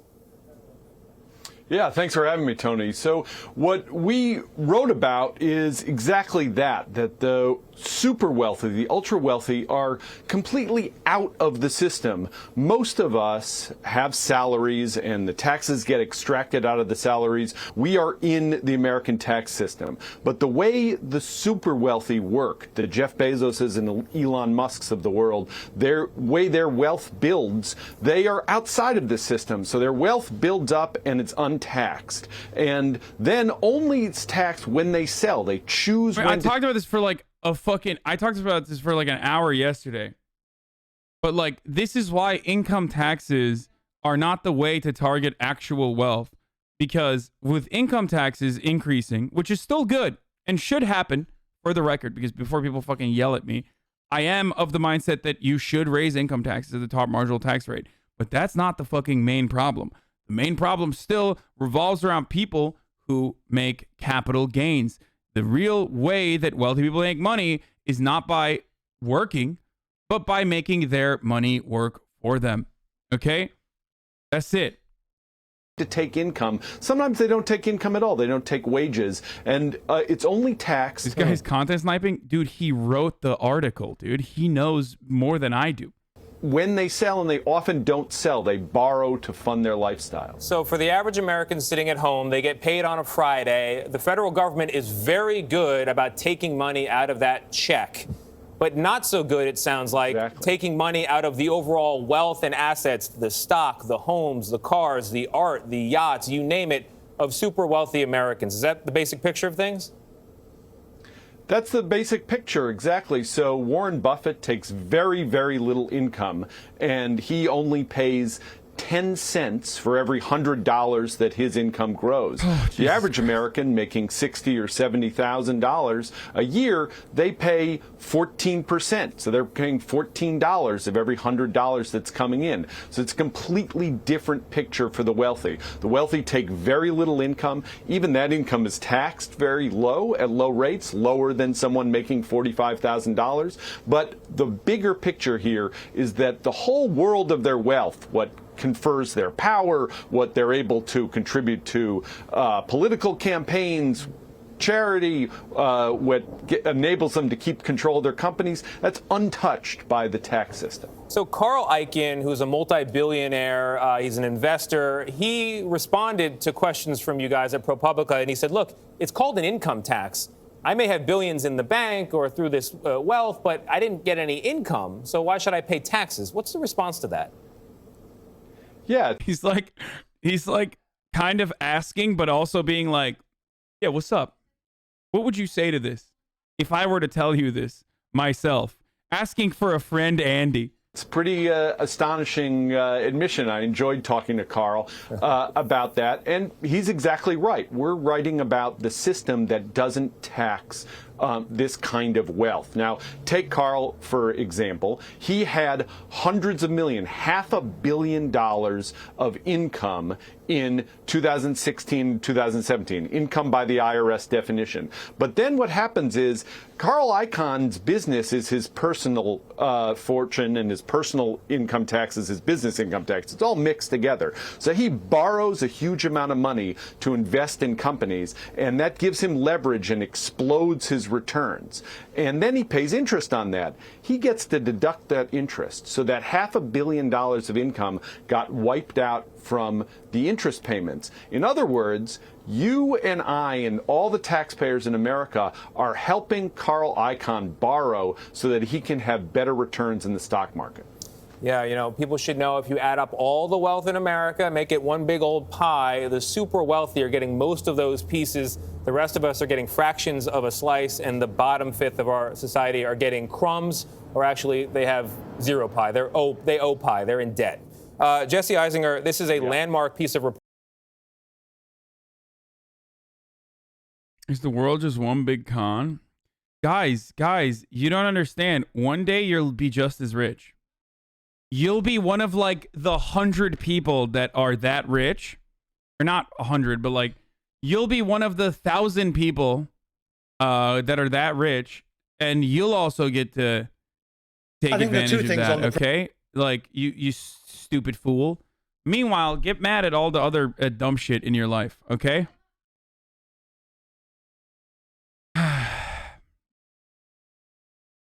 This host really tries to make info digestible for kids. Are you talking about me? Because yes, that's the whole purpose of what I do.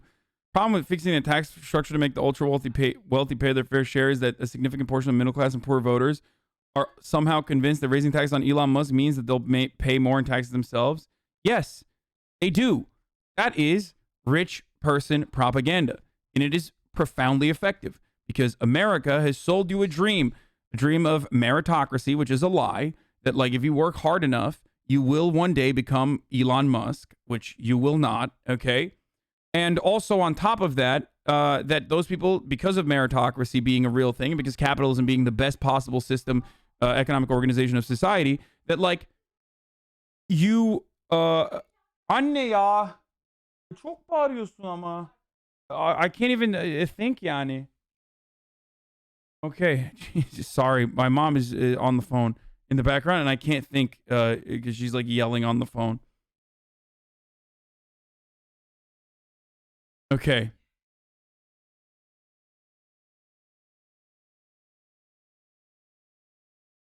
I forgot what I was saying completely.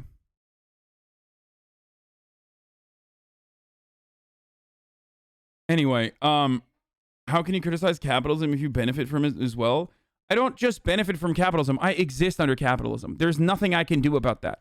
You can't exist outside of capitalist confines, okay? It's so stupid. It's an idiotic take. And if you have a problem with me crushing it under a capitalist organization of the economy, because people like what I have to say, want to give me money, then admit that it's not a fucking meritocracy. Or admit that I'm better than you. One or the other. Or admit that it's the top of the hour and there's a 60-second ad break that's coming right now. In which case, if you'd like to no longer see those ads, you could subscribe with a $5 a month subscription, which many people do, or with a free subscription in the form of a Twitch Prime. Now, you can get that Twitch Prime by connecting your Amazon Prime account to your Twitch account. Okay, you get one free subscription a month. Use it on your favorite broadcaster. That's a great segue. I don't give a shit. Sorry. Straight up. Here's the ad break now.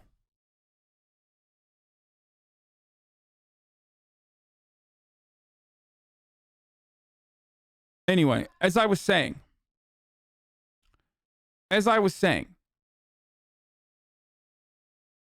meritocracy is a lie, but it's sold to you as a truth, and that these people are working super hard, and that's why they got to the point that they did, and that they're working like a billion times harder than the average worker, and that's why we're a billion times smarter than the average worker, and that's also bullshit. I don't believe that, and you shouldn't believe that either. And then they turn around and say, you too can get there when you can't. To give you a demonstration of like how wealthy Elon Musk and like Jeff Bezos are, I am closer to being homeless than I am to fucking being Elon Musk. Most people are closer financially to being homeless and having no assets, no fucking money whatsoever than we are to being Jeff Bezos. You're a millionaire, shut the fuck up. Dude, there are multi-millionaires, like people who have hundreds of millions of dollars who are still, again, significantly closer to becoming homeless than they are to Elon Musk.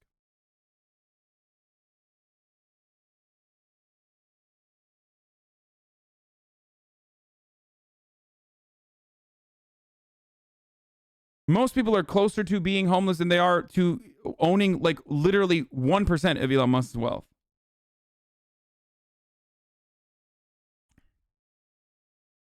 To be fair, though, if you have $50 billion, you're still closer to being homeless. I mean, yeah. So,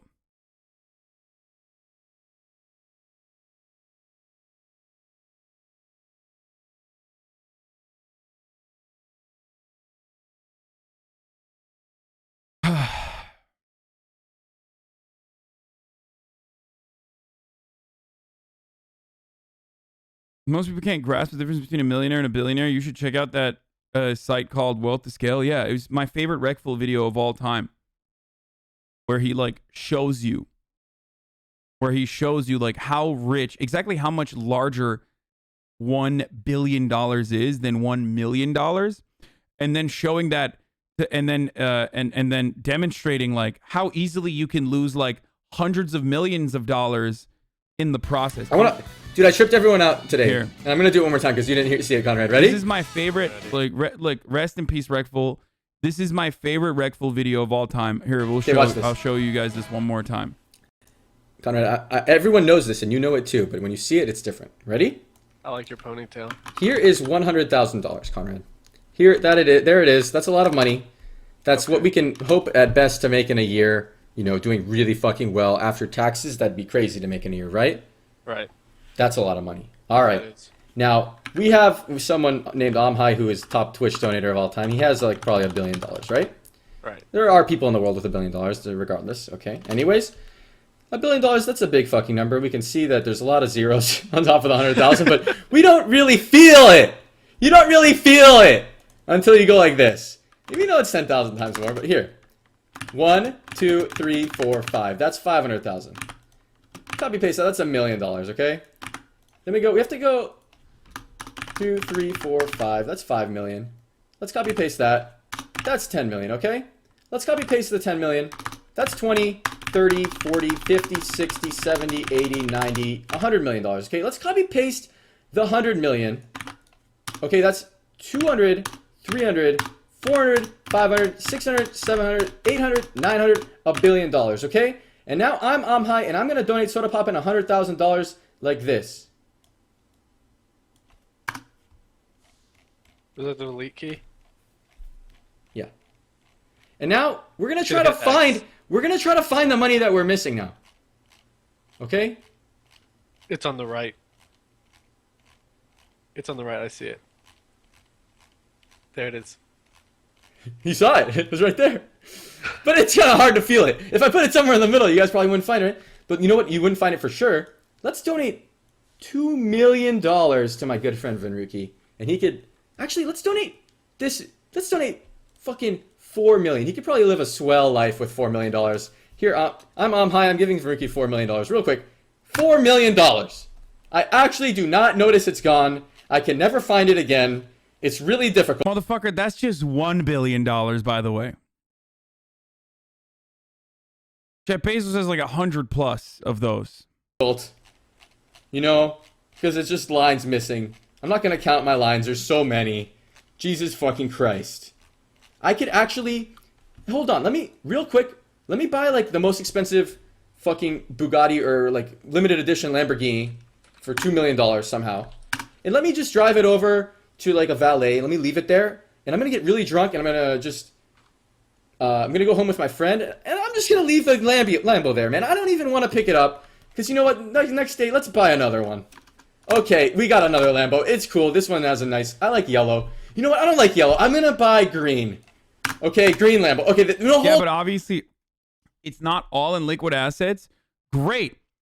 A better demonstration, or one way to effectively show exactly what you're saying and how much money that makes is to also add a couple lines all the fucking time, nonstop. When you have $1 billion in assets, because of course none of that's fucking liquid. It's never liquid.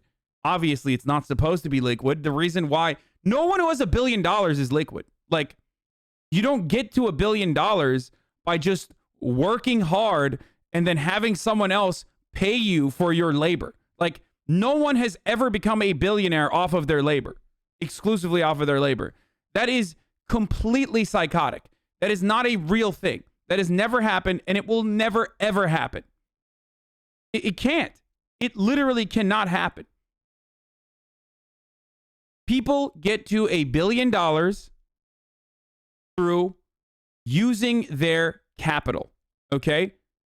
Making their money work for them. Whether it's investing in their own business, whether it's like building their own business, whether it's investing in the stock market.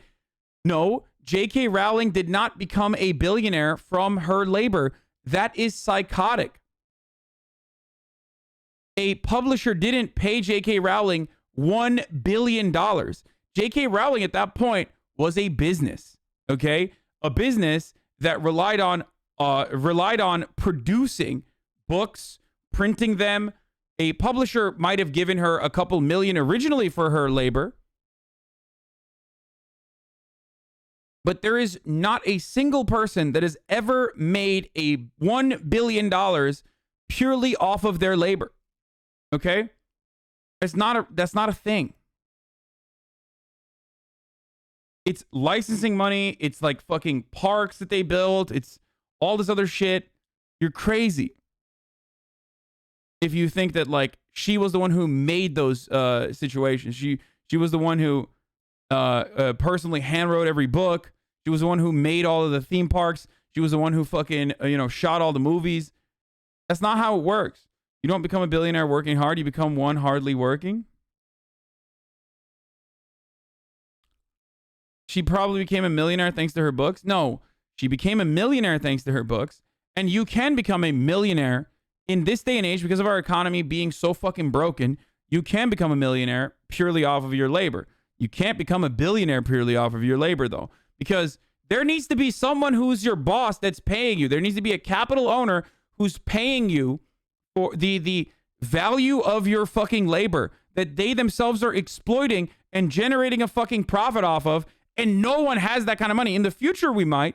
In the future, we might literally have like working class or proletarian billionaires. Maybe when the economy is so fucked. Athletes don't become billionaires, and athletes are not billionaires off their labor. Athletes are millionaires off their labor, and even then, they oftentimes are getting. They're oftentimes like making money off of their own capital as well. Yeah, LeBron would have to work 33 years at his current salary to make $1 billion. Feel me? LeBron James is a billionaire, so is MJ. Yes, but LeBron James is not a billionaire off of his labor. LeBron James is a billionaire because he's a business owner. Anyone who is at a certain level of wealth becomes a business owner, no matter what. That's just how capitalism works. Making money off of capital is different than making money off of image like athletes do. Still, though, a lot of these athletes own like restaurants, shit like that. They invest in stocks. I guess the closest you could point to as far as like making $1 billion or something close to it is like maybe like Mayweather, kind of, you know what I mean? They both did Space Jams, like they use their name and likeness to get more money. Sometimes I play a mind game, I can always find a way to spend $1 million, whether it be easy through student loans, dream car, dream house. Now try to do that with $1 billion. Yeah, it's fucking impossible.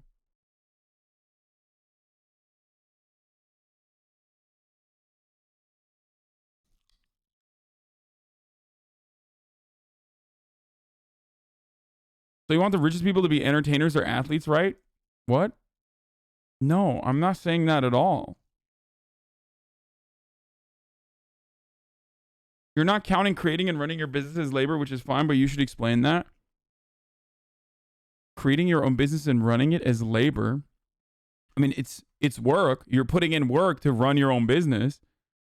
Yes, working other people and managing other people is still technically work. Yes. But from a Marxist POV, when we're talking about like the working class doing labor, that is labor that you are getting compensated for with wages. Okay? Hiring someone else to do your labor for you and then paying them wages is entirely different. Then you are profiting off of someone else's labor.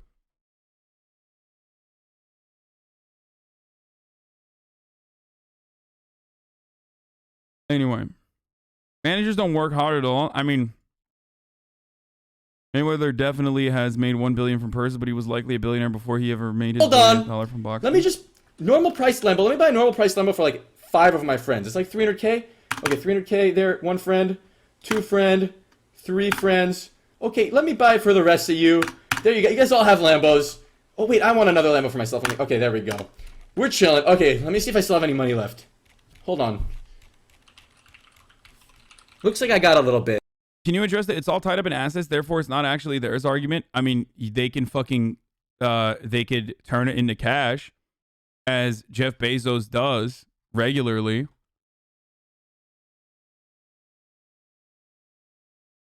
Like like last year or 2 years ago, he literally fucking he sold a couple stock and had immediately poof $150 million to purchase like a fucking castle in Los Angeles.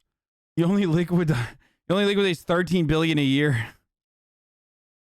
Also, they don't even need to sell their fucking stocks. They could get a loan. You have unlimited money. Here is an unlimited cheat code. When you're rich, go to the fucking bank and be like, give me $1 billion. I already have 128. Give me $1 billion. Well, technically, you don't even need to go to the bank when you're Jeff Bezos. Instead, you go to the People's Bank, i.e. the government. Oh, goddamn, I sound like a libertarian when I say this.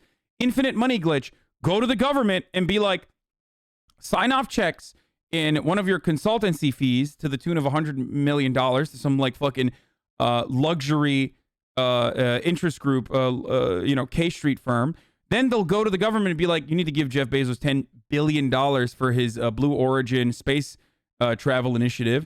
And then the government will be like, of course, sir. Well, I mean, say no more, fam. And then they'll sign it for you.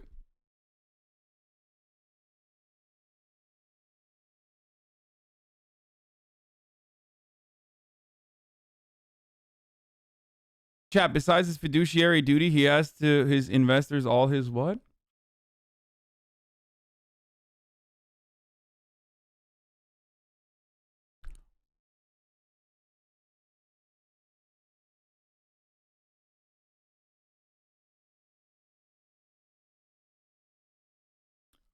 There is different layers of separation between like a person who owns their own business, who's like also working in their own business, versus a manager, versus a straight worker, like a wage earner, versus someone who has invested into the business, and someone who sits on the board of a business, someone who's invested into the business, someone who is like multiple layers removed from the business because they are, investing money in the stock market. Like, there are different layers of removal from the labor, or rather from the actual work itself. Technically, now that I have a SEP, like, what is it? Like a fucking IRA, whatever, like a retirement fund as a personal retirement fund. Technically, now I am a capital owner. Most people are capital owners with because of the way that pension programs work. Pensions have been privatized in the form of 401ks, and pensions are also like not the greatest concept to begin with. They are flawed. So that's the reason why most people feel as though they have like a genuine stake in the stock market.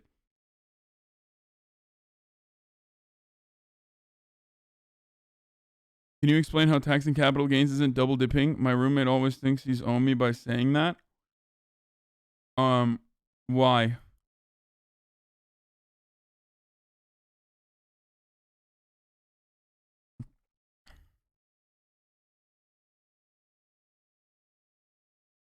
As a young leftist person, should I strive to be as wealthy as Jeff Bezos or not? Why? The only thing I can describe to you is, the only thing I can ever give you as advice is like, try to be happy. Like,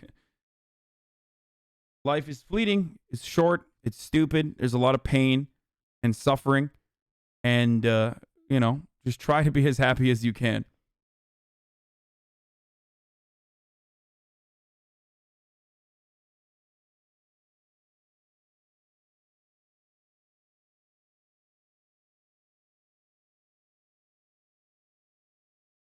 Not even radical communist Joe Biden has as much capital as you. Yeah.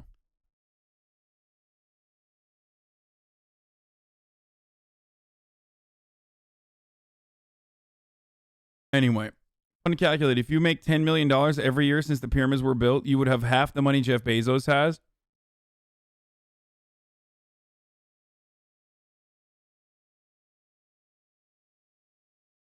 I believe the double dipping argument is you get taxed on your income when you put it into some kind of stock / investment. If you make gains, you get taxed on it again. Oh, good. Yeah. Well, most people that are in the top 10% of wealth, a lot of people in the top 10% of wealth are not making all their fucking money off their income anyway. And yeah, that's fine.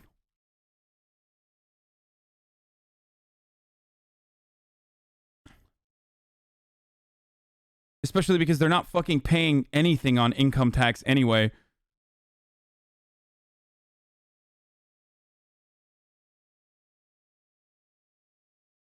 Capital gains doesn't affect the principal, though. It affects the additional capital purely from the market. Yes. In his words, you're taxed on the original income and then taxed again when you purchase capital. Yeah, that's be like fine. All taxes are double dipping. Sales tax is double dipping. You're taxed on your income and then you're taxed again when you purchase something. Motherfucker just doesn't like taxes. Like, I don't understand. The argument is, okay, who cares? Here, let's now, after seeing Jeff Bezos, let's watch this. Michael. This is Michael. Meet Michael, a gig worker who took to TikTok to explain the realities of working for Uber Eats, Postmates, and DoorDash. He's 4 months behind on car payments and facing eviction because he's making $3.19 an hour for delivery work. I wish people know what it's like. You know, I wish people knew what it was like to deliver for Uber Eats, Postmates, DoorDash, all these. By the way, this is the better job. This is the better job. This is better than Uber in general, which is why, like, you don't see a lot of Uber drivers anymore because most of them have gravitated towards like DoorDash and Postmates and shit like that, especially during COVID. So that's like, this is the preferable job, boys, to the actual fucking Uber. Companies, I just spent an hour driving around for $1.19 tip. I mean, would it hurt y'all to tip us, throw us $5? I got $1.19 tip and $2 from the app. What's that? That's not even enough to cover gas. How am I supposed to survive like that? Homeless. I'm there. This that I'm sitting in, it's gone. 4 months behind. He's lying about what he makes to get sympathy. No, he's not. Have you never met like a fucking... Do you not know anyone in your life that like has fucking driven for Uber Eats? What the fuck are you talking about? He's lying for his... Like, it might be the worst possible... He might be talking about the worst possible fucking hour in his job, but like, he's not fucking lying, you idiot. You used to prepare tax for DoorDash workers, Uber Eats workers, etc. Charge more in self-employment tax than Donald Trump paid in federal income tax last year. Some of our clients, after their self-employment tax, hardly made enough to live off alone. It was a side hustle, of course, but the fact that we need so many jobs to make ends meet is disgusting. Yeah. There's no way I could pay for that. Everything fell apart on me. I haven't been able to sustain myself. Isn't this more on Uber Eats than the Uber Eats consumer or customer? Yes, it is more on... it is, of course, on Uber and Uber Eats. Which, by the way, Uber conveniently bought Postmates and is monopolizing on the food delivery service as well. And they bought out Postmates and literally made it dog shit. It was already dog shit, but made it even more dog shit. Thank you, Uber Eats, for doing that. I'm so glad. Also factor in the fact that this guy has to pay 15% just for the FICA taxes and also pay for gas. Provide for myself. And these are essential services. I just wish people knew what it was like. I wish they understood what it was like to drive for these services.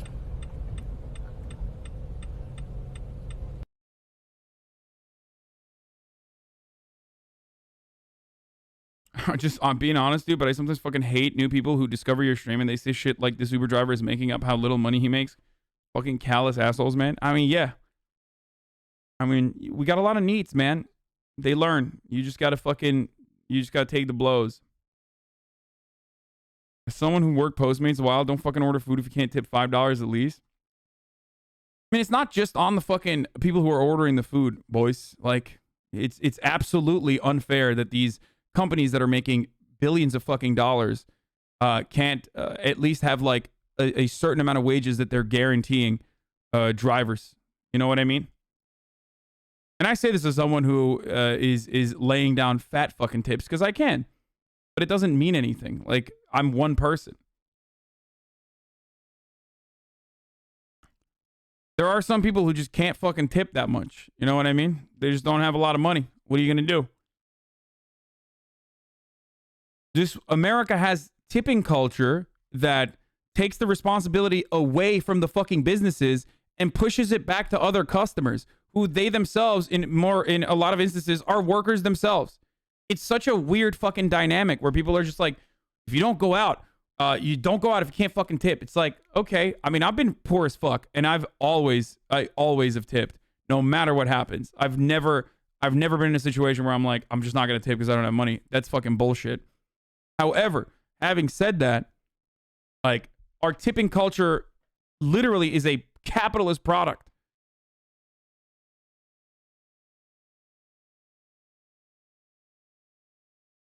It's literally a consequence of like getting away with not paying workers a living wage so that they rely excessively on tips to genuinely make money. What Chatter meant by he's lying, I don't know if this is true. What is this?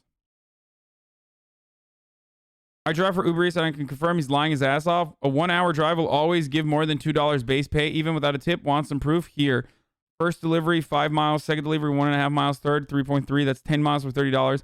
Even without tips, I made $26 in an hour active. Dude, there is no shot. This is 100%. Dude, if you fucking believe this shit, you just want to believe it, okay? That's it. That's an Uber employee plant, dude. Straight up. Oh, sorry. I was able to do this. So clearly, for me, because I was able to do this, this guy is lying.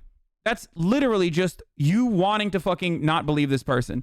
And that's precisely why you're believing this other person. I'm sorry, dog. That's crazy. That's just like how... what was it? 75% of Uber employees believe that Prop 22 is bad. That they don't want to have the opportunity to be seen as employees. Why? Oh, wait. Is that because when you fucking log on to the goddamn app as a driver, you literally have to check that you don't ever want to fucking become an employee? Maybe that's the reason.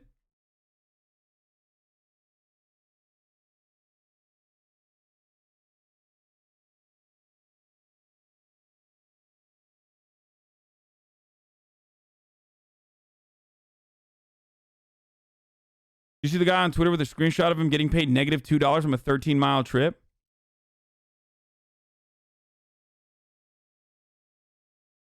Made my mom watch Vice vid and her reaction was he was not a very inspirational person, unlike the entrepreneur lady. Well, yeah, I'm not an inspirational person.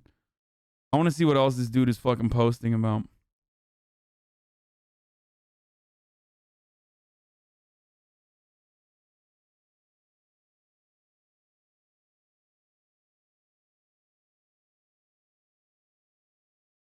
He said he drove 1 hour for one delivery. They're missing the point. Remember a time when I went to dinner with my family and my great-grandma was paying and wrote a giant 0 on the tip section of the receipt because we waited a long time for the food? Felt so bad because that's not even the waiter's fault. Yeah.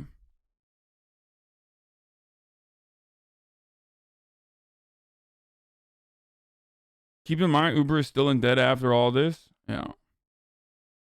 This isn't true. You take into account gas and that others will not tip, plus everything these companies take. I have an app I use for walking dogs and house sitting.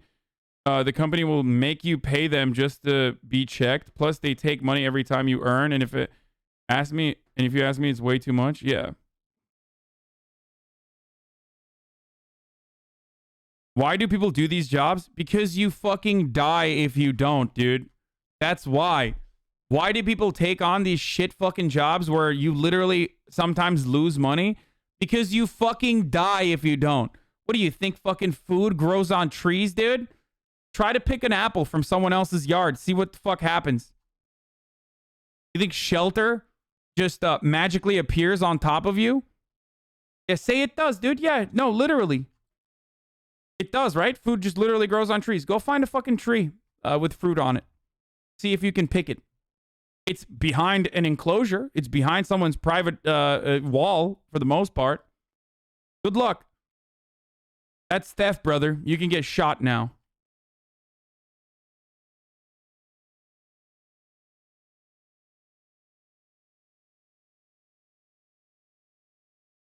Tipping shouldn't be required and people who don't tip aren't bad people. No. In the way that this currently works, you have to understand that you are a bad person if you don't tip.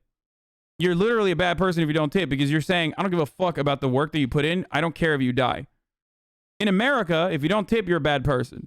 That's just the truth, because the person that is delivering you your food, or the person that's like feeding you, or the person that's like waiting your table, that person literally relies on your tip to survive. Because their wages otherwise is like $1, dude. It's like not $1, but like $2.50. So yes, in the United States of America, if you don't tip, you're a bad person. That's just the reality. Now, ultimately, I'm not gonna shit on fucking non-tippers unless they're like that guy who's just like, I'm never gonna tip someone. You're a fucking asshole. Okay? Because you're not tipping the other person. Most people don't recognize this. In other countries, you're tipping because you like the service. Okay? In America, you're tipping because the other person will die if you don't fucking tip them. That's it. That's the difference. Because in America, businesses are like, yeah, I'm not going to fucking pay you because you can take a percentage of the food itself that you have sold or upsold, a percentage of that revenue that the restaurant is generating, or a percentage of that should be given to you instead of me directly paying you wages. That's how it works. Richest country in the world, by the way. Oh, also on top of that, some restaurants will literally take your tips too. So that's another great addition. That's also wonderful to think about.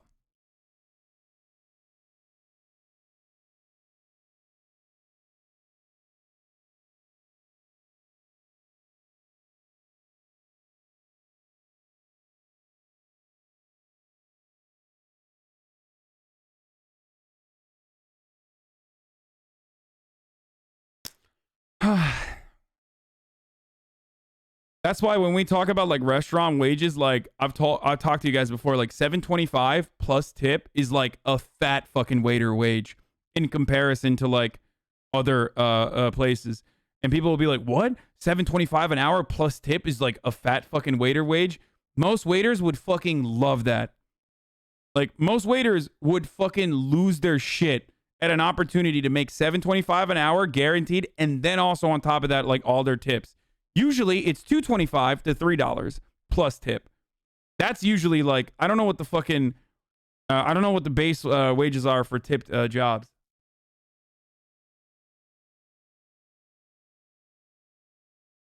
But yeah.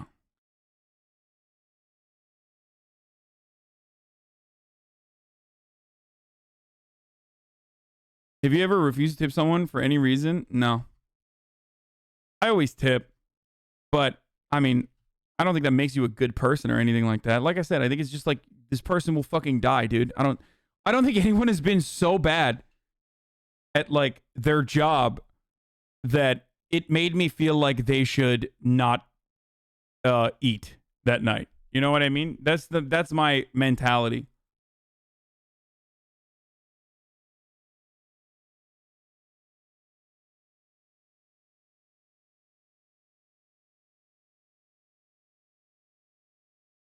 So you use Grubhub now? No, I still use Postmates. I'm fucking lazy as shit, but I hate it.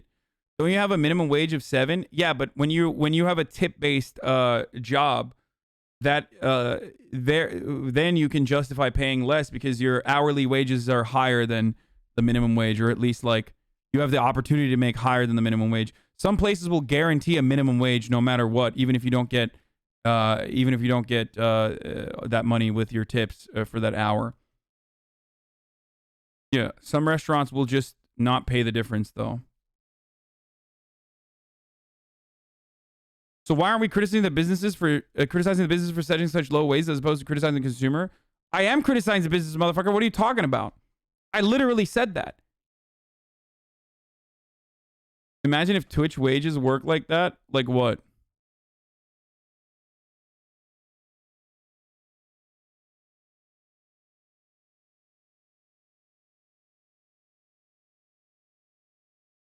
ProPublica report. The first is that the tax code is full of loopholes, and you can't blame the rich for making use of loopholes.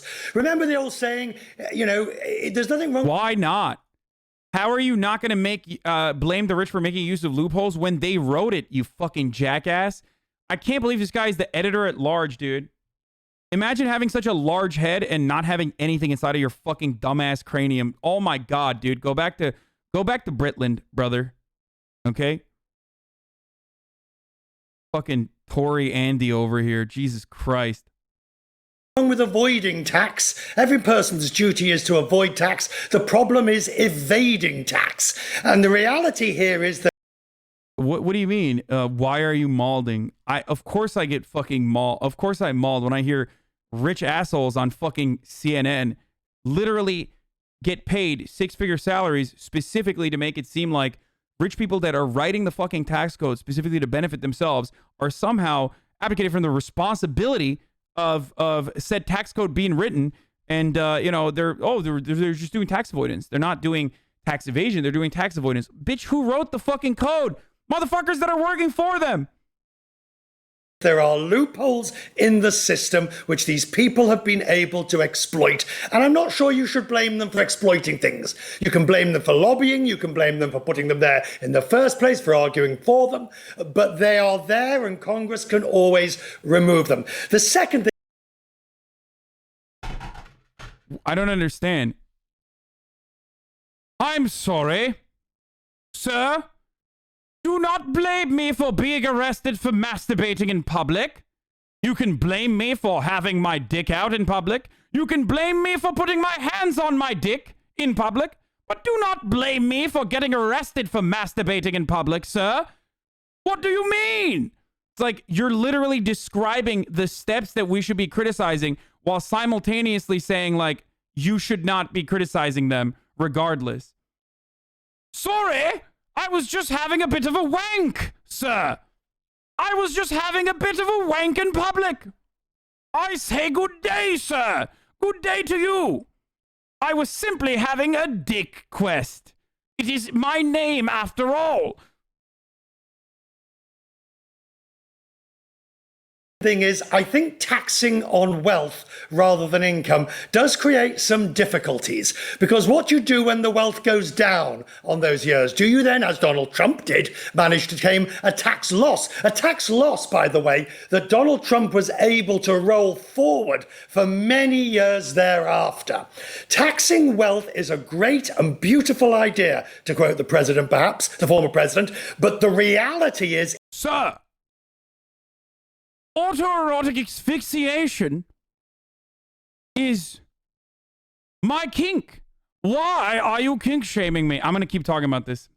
This guy on the left literally got arrested at Central Park with drugs in his pocket, which I don't have a problem with a fucking rope around his neck, and a rope that was around his neck that was tied to his genitals, and a sex toy inside his boot.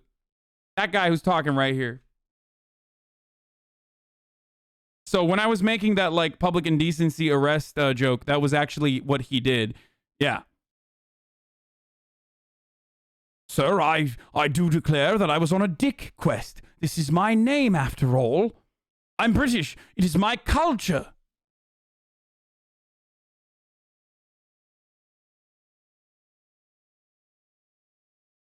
I was having a bit of a wank in Central Park. What is the problem then? Taxing wealth is a great and beautiful idea, to quote the president, perhaps, the former president, but the reality is it's difficult to do.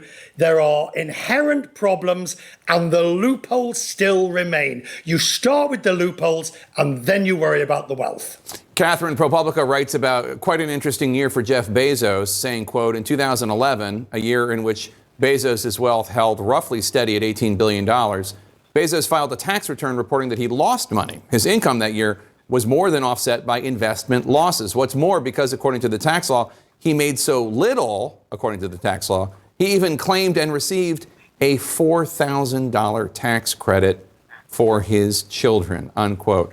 So again, as with almost everything in the United States, the scandal is not what's illegal, it's what's legal. But the guy has $18 billion and he takes the tax credit?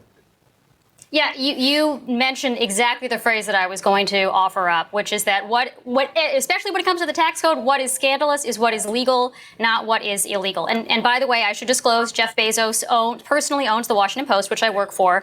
But look, this is the tax code working as it was designed to do, as we collectively as a society have programmed it to do. We could make different choices here. We could change the tax code so that people who are very high net worth individuals do fork over more money to Uncle Sam every year, or more frequently in any event. You could do that a few different ways. For example, the main subject, the main cause for all of these high net worth people paying so little income taxes is that basically we only tax most assets when they are sold.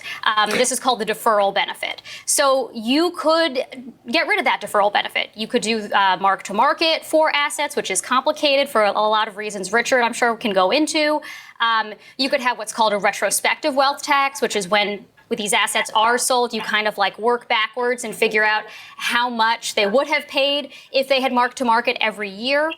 You could do more radical things like having a consumption tax so that when rich people borrow against their assets in order to fund their lifestyles, they're still paying taxes on, the boats and mansions and whatever else they are spending. Oh my God, dude. She is just spitting, dude. She is spitting, dude. Like, she just fucking spat hot fire. Jake Tapper is not happy, and neither is Dick Quest. Dick Quest, old Dickinson. Not happy about these new developments. Not very good. What you're saying would ruin the economy. Our feudal lords are at the forefront of jobs creators. What you're talking about would destroy their financial position that they've worked so hard to get to. Money on. Of course, consumption taxes have other problems, including that they hit poor people as well. But these are choices we have made as a society. Elizabeth Warren has offered one possible proposal, which you mentioned, an ongoing wealth tax, but that could potentially have some constitutional issues as well as administrative ones. And Richard, Warren Buffett, we should note, he's long been trying to get higher taxes for the rich. It was 8 years. Yeah, totally, dude. That's why. Yeah. Warren Buffett definitely wants higher taxes for the rich, dude. Yeah, 100%, dude. Yeah. Years ago, when he famously pointed out that he paid lower income taxes than his secretary, why is changing the tax code so difficult for those who have the power to do so? Lobbying, money, army of advisors. There's an entire industry. I was going to say cottage industry. It's not. It's a vast industry that's designed to find the loopholes. And if you can't find a loophole, get it inserted into a piece of legislation.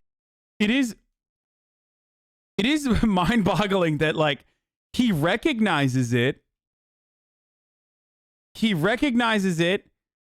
the one who but like, he recognizes it. He knows that rich people are the reason for why it's happening. Like, that this is, like, being written. But then he's like, but don't blame the rich for taking advantage of it. Like, why? But they're the ones who designed it. Yes, his name is literally Dick Quest. And he went on a Dick Quest in 2008 and got caught, okay? So that you reduce your taxable income. That's the reason this is so egregious. That's the reason it's so offensive. And remember, Jake, the tax code has to be universal. You can't have a Bill Gates tax. You can't have a Jeff Bezos tax. It's got to be a tax for all billionaires. It's got to be a tax that applies across the board. And ultimately, it has to be seen to be fair and manageable. And the reality is that the people who get the worst side of it, I'll tell you who gets the worst side of it, the upper middle classes and the middle classes in the sense, because they don't have the assets or the ability to manage to use the tax code to their benefit. It's usually income from... Upper middle class absolutely does have the ability to use these tax benefits to their advantage. That's literally a fucking lie. That's not true at all. Maybe not to the same degree that billionaires do, but they absolutely do.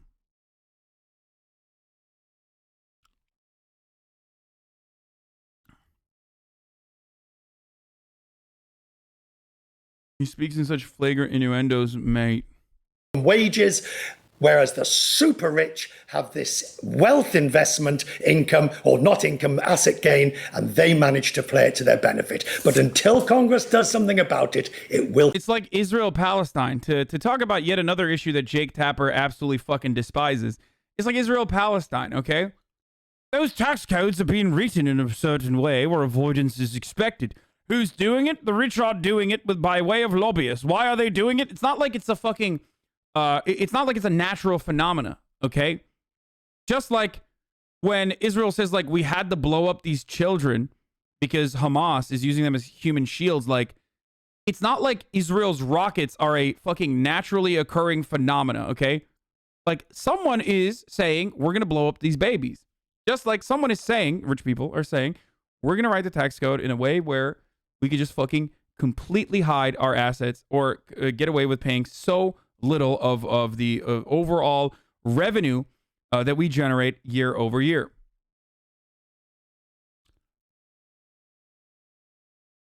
I love that the Biden administration is investigating the illegal leak of Jeff Bezos, Elon Musk, and Warren Buffett's tax information rather than actually fucking, I don't know, doing something about the tax loopholes. New reporting from ProPublica says the nation's top 25 richest people pay little to nothing at all. The revelation after an anonymous source sent the publication years of tax returns from thousands of the wealthiest Americans, including Warren Buffett, Jeff Bezos, and Elon Musk. We had to work for months on this to get it into a shape where we're satisfied that it was accurate and it was saying something clear. Take a look at Amazon founder and CEO. I hate the American government so much. You are a cancer on society. You are a horrible monster if you are looking to figure out like who the leakers are. You are just like Donald Trump talking about like, remember all these fucking dumbass libs who kept saying like, oh my God, we love the leakers. We love the leakers. Like, oh, you're so bold. You're so brave. You're so bold. You're so brave. Like keep leaking kings and queens under Donald Trump because Donald Trump was like upset about people fucking being brave whistleblowers. All of a fucking sudden, when the shoe's on the other foot and Joe Biden is the fucking president, whoa, dude, these guys are fucking criminals. Like, we got to arrest them immediately. These guys are leakers. Fuck these guys. Same energy with Edward Snowden and friend of the show / gamer watcher, Chelsea Manning. It's great, dude. When people are whistleblowing under liberal administrations, they are a national security threat. We need to fucking stop them. We need to jail them. We need to torture them. But under the Trump administration, they're brave and bold whistleblowers, go off kings and queens. So fucked up. Bezos. According to ProPublica's reporting, back in 2007, his wealth increased $3.8 billion and paid nothing in federal income taxes. Neither did Tesla founder Elon Musk in 2018, and not a penny from George Soros for the 3 years between 2016 and 2018. And it's all legal, thanks to U.S. tax codes, which focus more on wages as opposed to investments, which are usually taxed at lower. This is why it's so funny. Like, when yesterday people were yelling at me when I said, like, the way to fix, like, the disparity is not by simply increasing the top marginal tax rate, which is good and valid and reasonable. It should be increased. But by figuring out a way to fucking tax assets, tax wealth. Like, this is where everyone's fucking money is. This is where the super wealthy actually make their money, actually make their hundreds of millions, actually make their billions of dollars.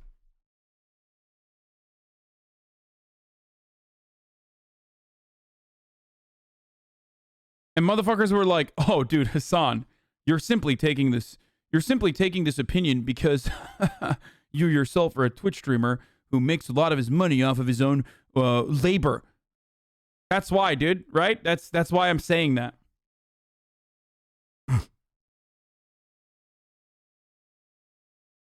Wouldn't they just move their money to a different country then? This doesn't seem to solve the problem. Yeah, dude, which is what the rich aren't doing currently. You're right. Unlike what they are doing currently. Oh no, what will happen if the rich move their money to a different country? Now, I do also believe that there should be some kind of international control over wealth changing hands like this. If you are a billionaire who hides his assets overseas, then you are no longer allowed to fucking operate on U.S. soil. How about that? Go live in fucking Switzerland, you piece of shit. They already do that. We don't do enough to punish them for it. We should. I am 100% an advocate for being like, oh, you want to live in Switzerland? Go live in Switzerland. Fuck off. I'm seizing your fucking properties now. I'm taking your fucking houses. I'm taking your fucking yacht. I don't give a fuck if you bought it in Delaware. Okay? I'm taking all of your shit. You think the American government doesn't have the power to do this? Are you crazy? Nazi Hasan? Really? I think having these kinds of assets that you have generated off of American labor, off of obviously third world exploitation to a drastic amount, but having accrued this kind of fucking wealth on U.S. soil, on U.S.-backed subsidies, on U.S. infrastructure, and then turning around and taking that cash away and hiding it somewhere is one of the least patriotic things that you can do, and it literally makes me reactionary, the way that I would deal with that. If you will. I literally find it to be disgusting. How dare you? How dare you fucking exploit the American working class, take advantage of like our infrastructure, which is already fucking crumbling, and then take all of those assets and then move it over to Ireland so you can get a nice little fucking tax break. Fuck off, dude. Fuck the fuck off. How about no, bitch? Close the loopholes and punish wealthy people if they try to fucking hide it. If they try to do this shit. You can say Nazbal Azan all you want, dude. That's fucking not Nazbal at all.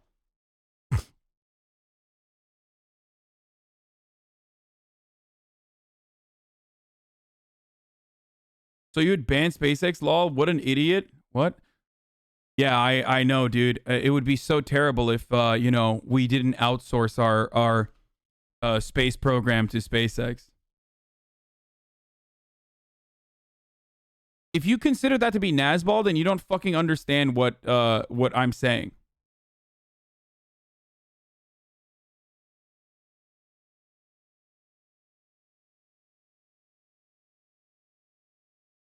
It is the least patriotic thing I've ever fucking seen.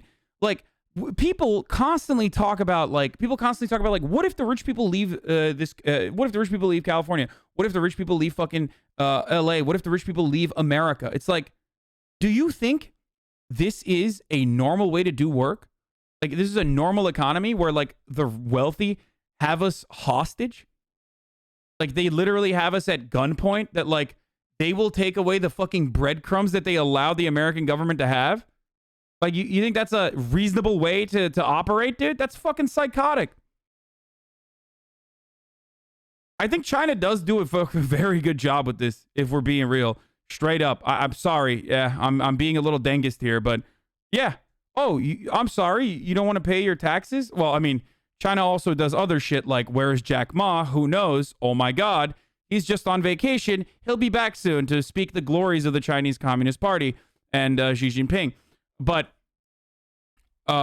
beyond that, I think that China does do a good job of this. It's like, oh yeah, you don't want to fucking pay. You don't want to pay your taxes? I'm sorry. Shut off from the American marketplace. Have fun. What are you talking about? We are the world's largest consumption engine, dude. Why do we fucking do this when it comes to... Why do we do this when it comes to, like, I don't know, bullying Iran or Venezuela?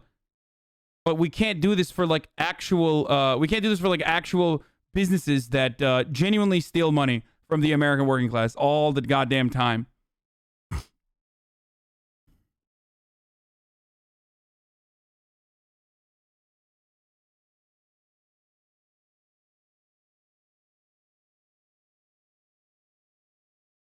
China has over 100 billionaires in their parliament, though. Yeah, I know. Well, we...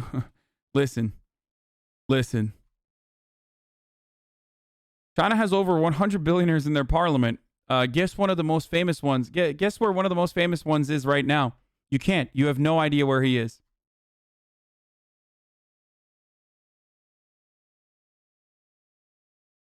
Where is he? Where's Jack Ma? What's going on? Do we know where he is? No, you don't. He's a fucking billionaire, dude. He's back now? Oh, he is back? No. He came back. He came back to like do a school opening or something.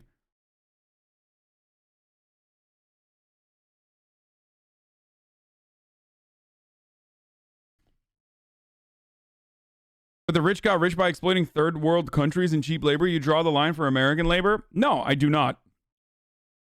Have you never heard me talk about my opinion on like on international relations? Like, I don't understand what you're saying there. Are you new?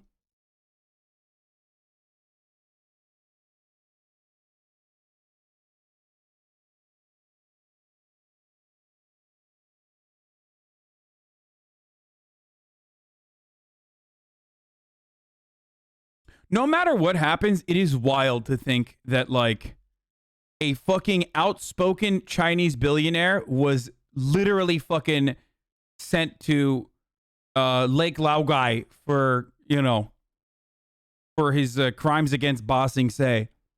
Like, it's crazy to me. Like, it's just like, that does not happen, dude. That does not happen in this world in any other place.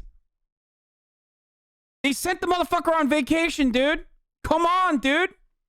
Are you kidding me? That's a billionaire, bro. That's literally a demigod, okay? In our understanding of the world, right now, billionaires are basically deities. They're demigods. They have the amount of power that, like, feudal lords have, okay? They're basically little monarchs. And the Chinese government was like, oh, yeah, dude? What's up? Curious how Jack Ma has disappeared and yet AliExpress still operates. I know. I mean, fuck. Who knows how that works out? I don't understand how without a CEO these companies can still operate. Nothing happened to him, dude. He just had his microphone taken away. Yeah, totally, dude. He's really good. Copium. Nah, dude. You don't understand. Like, Jack Ma, actually, he's doing so fine, dude. You're fucking crazy. Or not, he's even the CEO. What does he do now? I thought he was the one who fucking founded Alibaba, no? Or rates. That's something billionaires like Bezos can take advantage of, along with complicated tax loopholes and write-offs. ProPublica says while the now richest man in the world's wealth grew $99 billion between 2014 and 2018, he only paid $973 million in taxes at a rate of less than 1%. We already saw this.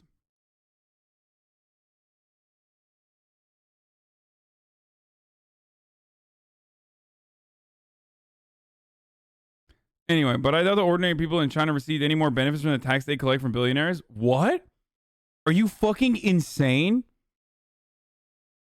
You can say that like the Uyghurs are being oppressed and they're engaging in a cultural genocide, but like to say that ordinary Chinese citizens are not fucking taking advantage of like Chinese development is a psychotic take, dude. The fuck are you talking about? It's like it's like one of the things that you can literally point to China about and be like, well, that's fucking really good. Like, that's unequivocally good. It's that.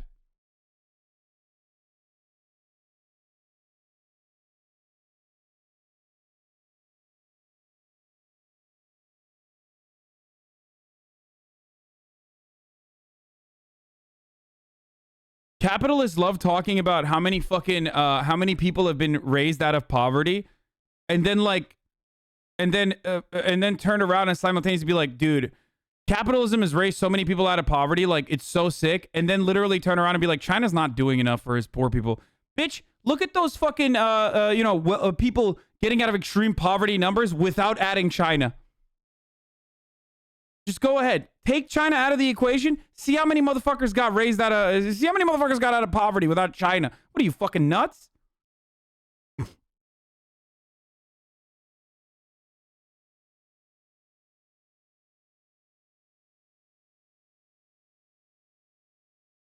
Net worth does not mean wealth. You cannot tax Jeff Bezos for making $3 billion because it's $3 million in value of stock. It's not $3 billion in cash. Do you think Musk and Bezos have 150 billion laying around? You can't tax value. You can only tax US dollars. Wait, really? That's crazy, dude. That's wild. I didn't realize you couldn't tax assets like that. Yeah, we shouldn't have property taxes either, by the way. Because, like, you can't really tax value. That's not liquid. That's a house, dude.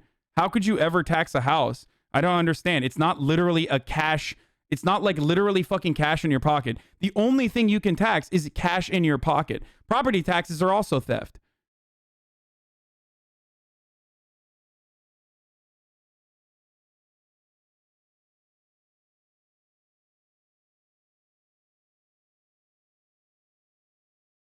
But people are saying you're being Nazball, never read the Communist Manifesto. Abolition of property and land, application of all rents of land to public purposes, heavy progressive or graduated income tax, abolition of all rights of inheritance, confiscation of property of all immigrants and rebels. Dude, I think abolition of all rights of inheritance is one of the most based fucking things too, but we won't even get into that.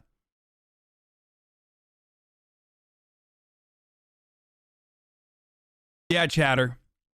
In an anarcho-capitalist society, I'm sure you'll be the fucking feudal lord and not my slave, okay? It'll happen, bro. I promise, bro. Just, you know, fucking deregulate, bro, and then you'll be king, okay? So stupid. But before we get there, it's top of the hour, so if you want to be king, then you got to subscribe. Top of the hour every hour. It's time for a 60-second ad break. If you'd like to no longer see the ads, then all you need to do is subscribe, folks. You do it for $5 or for free with a Twitch Prime. Like taking away money from Jeff Bezos and giving it to me. You will. Not like that, but makes you feel like that for a brief moment. Anyway, here's the ad break now. Mid? I think that was a decent fucking segue. Shut up, bitch.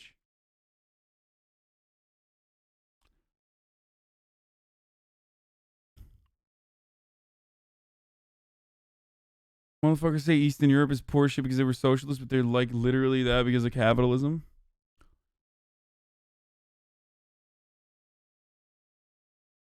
Instead of amen, we say Bezos. Yeah. You ever get in trouble for being too radical on stream? Sometimes. President Biden to confront Vladimir Putin on his overseas trip. I don't care about this. Hunter Biden said the N-word. Let's go to Hunter Biden. Let's go, dude. Hogwatch is on the menu, boys. Let's get started. Let's take a look at Hogwatch. Wait, what is this? Before we do that, what is this? Smuggler is coming over towards us. I'm just going to take a moment and ask him a few questions. Hola, ¿cómo estás? More los magros viajando? Sí. ¿Habla inglés? No. ¿Cuántos te pagan cruzar los migrantes? I love this, dude. It's fucking great, dude. ¿Dónde está la biblioteca, my friend? ¿No? ¿Qué le dice a la presidente Biden? Okay, well, Neil, he's not saying anything about how much he's getting paid or if he has a message for President Biden, but he does say that more people are coming. Not entirely sure why. Wait, how does he know this guy's a smuggler? The smuggler is sitting in the middle of the motherfucker can't even speak Spanish. Like, what the fuck? Why is he just like river here? We're going to continue to monitor it and bring it to you as we get it, Neil. This random brown man is probably a smuggler. Not even probably. Definitely a smuggler. Oh, by the way, this is a random aside, but I started watching Sweet Tooth last night, and I fucking binged through it for like hours. That was part of the other reason why I didn't go to sleep early. I couldn't wake up in time to go and you know, work out this morning. I think it's all right, dude. I'm so desperate for sci-fi dystopian future flicks that like I don't care. Like I will literally watch anything. As long as it's like not, as long as it's not impossible to fucking watch.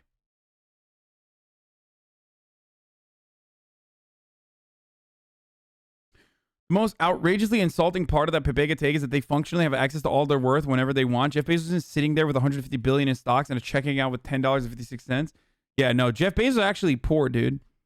His cat, it's not liquid for him, so he's actually poor. The other day, we had to go halfsies on the cap because he just doesn't have money in his bank account, dude.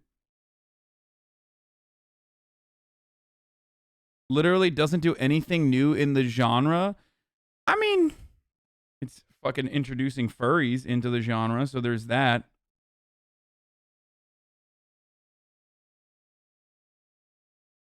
I don't think it's any coincidence that the True News crew all got deathly ill, got very sick right after they had they brought Milo onto their show, and he shared his testimony. You best explain what you mean by that. I don't know where this is going. Yeah, we have to remember that this is a spiritual battle as well, and our enemy retaliates. What this is, I believe, in my opinion, is that this was retaliation. We constantly battle demonic spirits, demonic attacks on ourselves, and we as Christians must stay equipped, but also we must continue to stay prayerful as, we walk into these times where the enemy, it seems like... Bro, this is like when you're a Zack Snyder fan, but like actually believe that, the DC and Marvel Cinematic Universes are like real. I mean, these people live in kind of a cool state of being. Think about it. They live in kind of a cool state of existence. And what I mean by that is,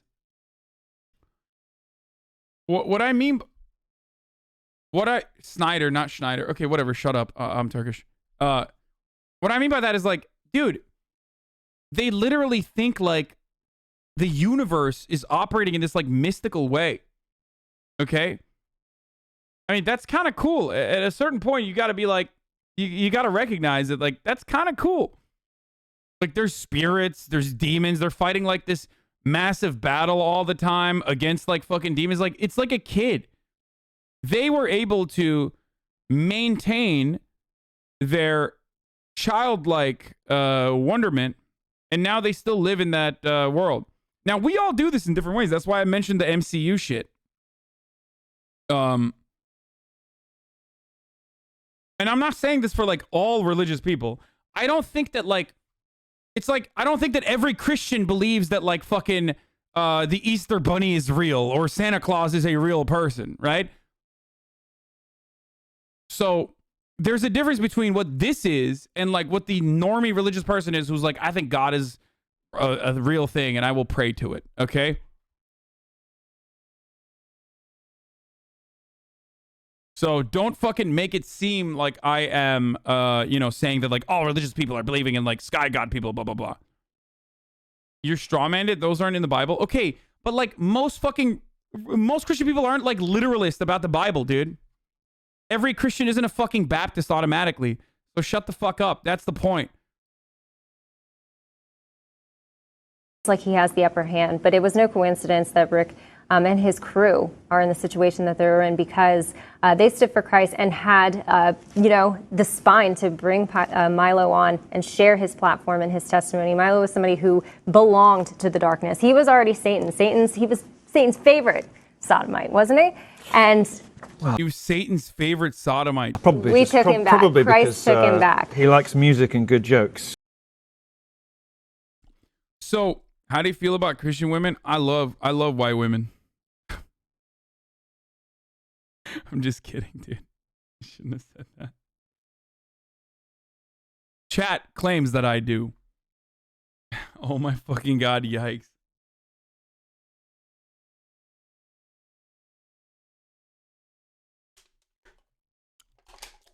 Christians are literally the most insane people on the planet. At least Islamophobia exists. People actually trust these psychos.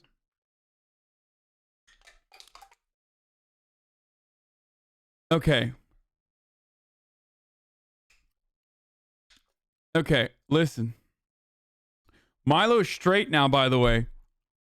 Like, how are you straight, motherfucker? You're rocking a mullet and like a salmon pink suit that's like tailored to your body. You're not. Like, there's no shot, okay? Milo's new grift is that he's like straight and Christianity healed him from his homosexuality.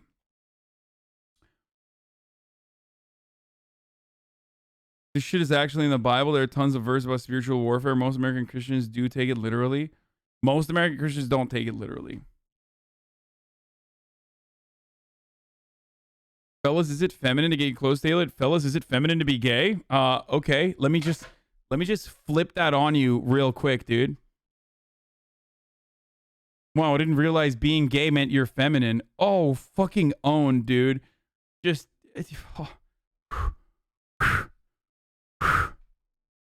yeah, come at me like that and I will fucking destroy you, dude. Fellas, is it gay to be gay? Anyway. He also like recently was talking about how dogs don't bark at him anymore or some shit because he's no longer gay. I don't fucking know. We already saw this. There's no reason to watch this. NFL admits it's racist and woke. In defense of Israel, we got LSF to look at. Why the fuck is this open? We got LSF. Pitbull anti-war. Oh, Hunter Biden said the N-word. No. Yeah. Sorry, I know we have to change tone, but I wanted to... Yes, it's quite a shift. Yeah, I know, but look, it's important to do. Hunter Biden, and this is like... It is important. It shouldn't be a... Should it be a national story? Not necessarily. The story here is that nobody cares on the left, whereas remember there were rumors once upon a time that maybe Donald Trump had said the... Oh, wow. I didn't realize that fucking Hunter Biden was the president of the United States of America. Pretty fucking sick, dude. Crack is now legal. Legalized crack cocaine. Hunter Biden is president. Yeah, we have made crack officially legal, and the supplement of esports leagues and of just every single fucking league out there, every single professional sport. Yeah. Anyway, so that's a really stupid one-to-one comparison that he started it off with. Isn't crack legal in Oregon? Decriminalized, but yes. The N-word in one of the Apprentice outtakes. Right, yeah. That may be the reason that Bezos tried. Yo, just because he's acting in different ways doesn't mean you get to decide Milo's sexuality. It's his choice to do as he wants. You don't get to decide his sexuality as well, especially because you haven't beaten... Oh, fuck you. You got me good. You got me good. You got me good. I thought you were like unironically doing like a... This is like fucking... I guess like... ex-gay erasure. Like, how would you defend Milo in that regard? I was good. I was fucking good, you piece of shit. Fuck you. Okay, let's tried to get the rights to the rushes, to the footage. Yeah. So this is why it matters, because there are rules for thee and not for me. To be clear, I do not think that Hunter Biden... Oh, so the argument is that like fucking liberals are hypocrites because like they're not upset about Hunter Biden. Even though he personally admitted that, like, I don't even know why this is a fucking mainstream news story. Like, that's kind of dumb that it's a mainstream news story. He's right. You defend it with self-ID, but everyone knows what's up? Wait, what do you mean? Nor Joe Biden. Do we all agree? I don't think either of them are racists. I think they've accidentally. I mean, I think they're racist in that they probably think that they're the white savior racists. Right. But I don't think they hate black people. I think they're classists. Yes. Absolutely. What? These motherfuckers don't think Joe Biden, who literally worked with white supremacists, like, and spoke of them fondly, is racist. Joe Biden, who is literally personally fucking responsible, perhaps more than most other fucking active congresspersons, with the incarceration of black people in the United States of America, the architecture of the crime bill, the guy who literally fucking said how proud he was for also being the architect of the Patriot Act. That guy's not fucking racist. That's wild, dude. They're absolutely classist. But in other words, I don't think that Hunter Biden said the N-word in a racist connotation. No, I think, yeah. He was joking around. Okay, so Hunter Biden yesterday, this is only in the Daily Mail. I have not seen it front and center at these other websites. It was discovered that he said the N-word multiple times in texts to his white lawyer, George Messiah. Do I have that right? I don't know because I haven't heard it pronounced anywhere because no one's covered it. George. Not a soul. So, you know what, actually, because I can't do this, read, can you do me a favor and read the original text here, Quarterback? No but first, but show them the picture of your, give me father from your wallet, because a lot of people question your racial authenticity, Jared, which you're in gonna itself want is to racist. put a little bit of twang on that voice. Okay. Yeah, Here it is. This is my is dad. Quarterback's He's melanated. Yep. It's confirmed. That is my dad. It is confirmed. Okay, here we go. They had a TV show and everything. Okay, I'm gonna read it. Bro, this guy is not gonna say the N-word right now, is he? No shot. No shot.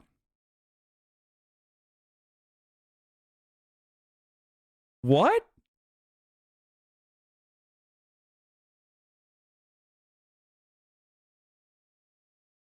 No fucking shot. Quarterback Garrett reads Hunter Biden text messages verbatim.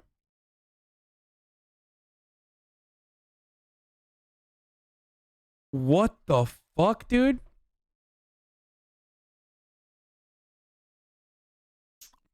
He carries. He's half black? No, I don't think he is. Text read from Hunter Biden to his lawyer. Yes, he is. He is a crackhead, by the way. So these are more than likely crack infused. Also, tweets, crack her. The worst kind of person to use the N-word. Really? Chad says, watch me say the N-word. Gone sexual.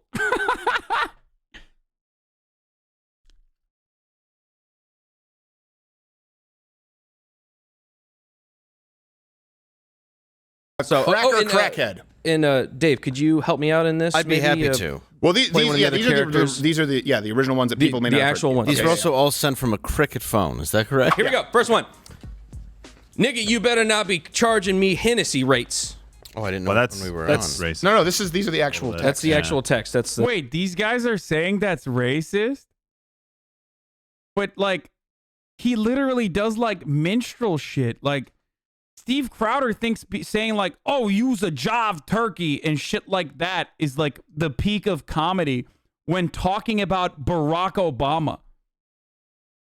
Like, he literally does, like, actual minstrel shit. What the fuck? Like, we've watched him literally fucking do, like, not just like AAVE, but like, what the fuck? He said he didn't say it in a racist way at the start. No, but he's talking about like this is insane, dude. He's oh, what the fuck? Oh my god, dude. The black farmer shit. You guys remember when he was like, oh yeah, black farmers, like we are drinking Hennessy. Like he's talking about Hennessy trees, dude.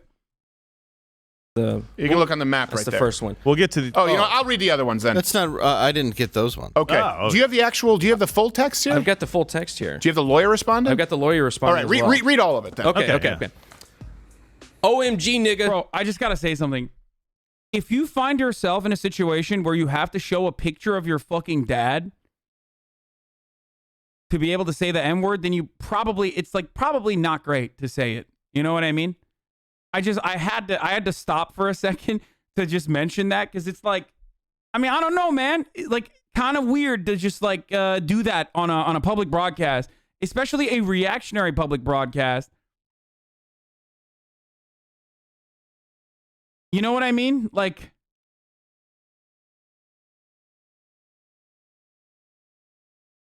you can't say that, big boy. Really? That's your take? I mean, maybe people are going to say like, maybe people are going to say I'm fucking wrong and he is actually black. I don't even know if his father is actually half black or not, but maybe people will say like, oh, it's none of your business. Like, you know, get your white self out of black people's business or whatever. But like, I don't know, dude. I mean, this dude is like the most white passing motherfucker. It's like me saying I'm brown. You know what I mean? I'm not. I'm fucking white pass. I'm so white passing that it's like that. Like,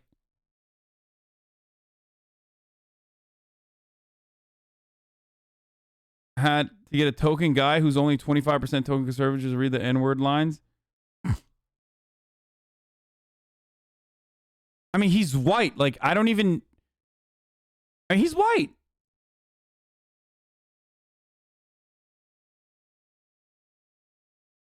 We don't go by the one-drop rule anymore, baby. You good? Yeah, like, literally. People keep saying Logic. Dude, Logic looks more black than this guy, okay? Like, and also, everybody knows that he's biracial. Okay? He's Logic. He's biracial.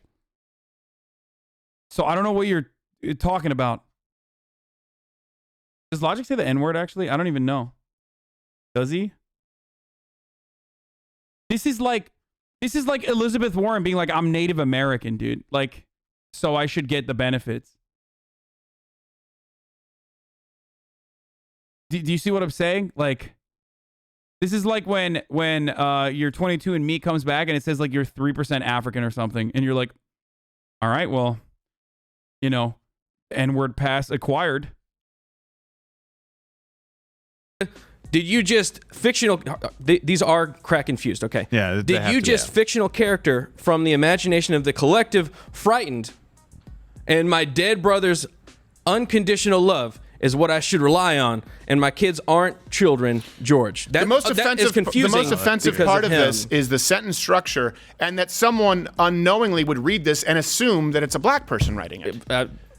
And it's definitely not. It's a white person perpetuating a negative stereotype. You'd see it, you'd think, oh, they said the N-word, of course they're black.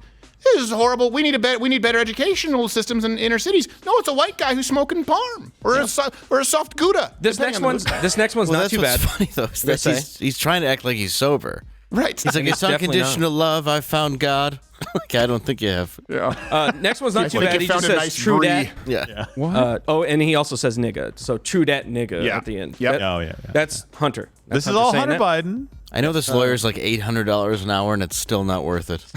Go to the next one here. It says, there is zero, from Hunter's lawyer, there is zero coverage or pickup of this story. Zip, I believe, talking about. Bro, here, I mean, look, this is not my business because I am not only like white as fuck, but also on top of that, like not even fully fucking American. Like I grew up in Turkey, far away from black culture.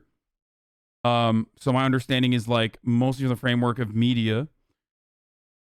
But having said that, my metric for like, I was thinking about this just now. So trigger warning, white guy talking about the N-word. But my metric for it is like, if you can be at a Klan rally and take your robe off and not have anybody be like, oh, what the fuck? You're out of place here, brother. Then you shouldn't be able to say the N-word. I think that's fair, right? Like, is that not fair? Like, it's the Klan rally take. If you can go to a Klan rally, and this motherfucker could go to a Klan rally, and not a single person would be like, you're out of place, boy. You know what I mean? I feel like even with Logic, if he was at a Klan rally, they'd be like, wait a minute, you look kind of different. You look kind of different, boy. What's going on there? But like, this dude is just like,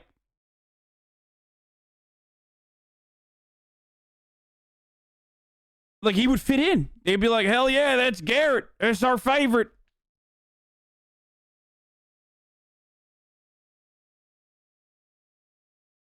Homie even awkwardly hesitates when saying the N-word. Put him in a room full of brothers and see how well that picture of his dad works out for him. Yeah, I mean, I feel like... Okay. Actually, nowadays, I don't even fucking know. Okay? I don't know. Kind of yikes saying boy in that southern twang. Why? Dude, this guy doesn't stop. Where is it? Where is Vince saying? Like, literally doesn't stop.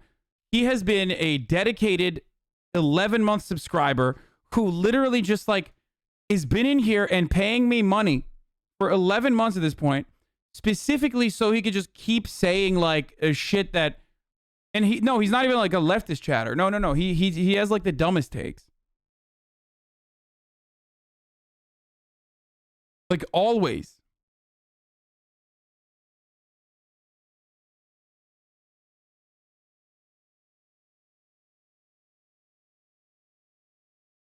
If he's a quarter black, probably implying some of his black ancestors were enslaved. He can't say the N-word because he looks white.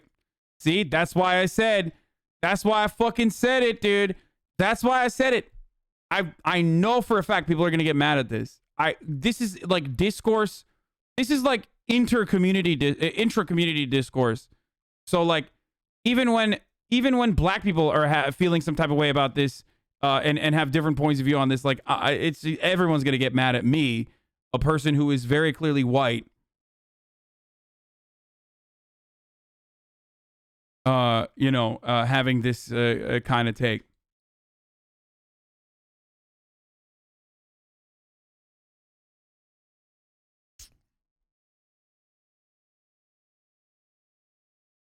About the laptop. Yeah.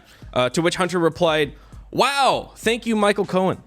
And then other text here. Other texts I've read. I'm sorry for sexting you accidentally. That was meant for another friend named Georgia. He also says, "My penis of late has been unconditional."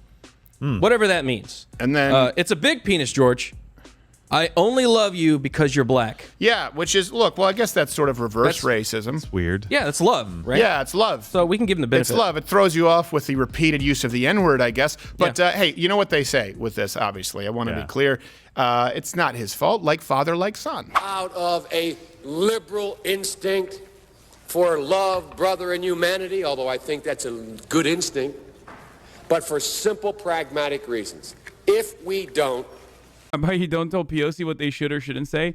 The moment that you say that this dude is a person of color is the moment that you admit I'm a person of color. You recognize that, right? So you, in turn, are literally criticizing a person of color for person of color business. How about that? Fucking reverse Uno, baby. Let's go. You just activated my trap card, bitch. There you go. That's it.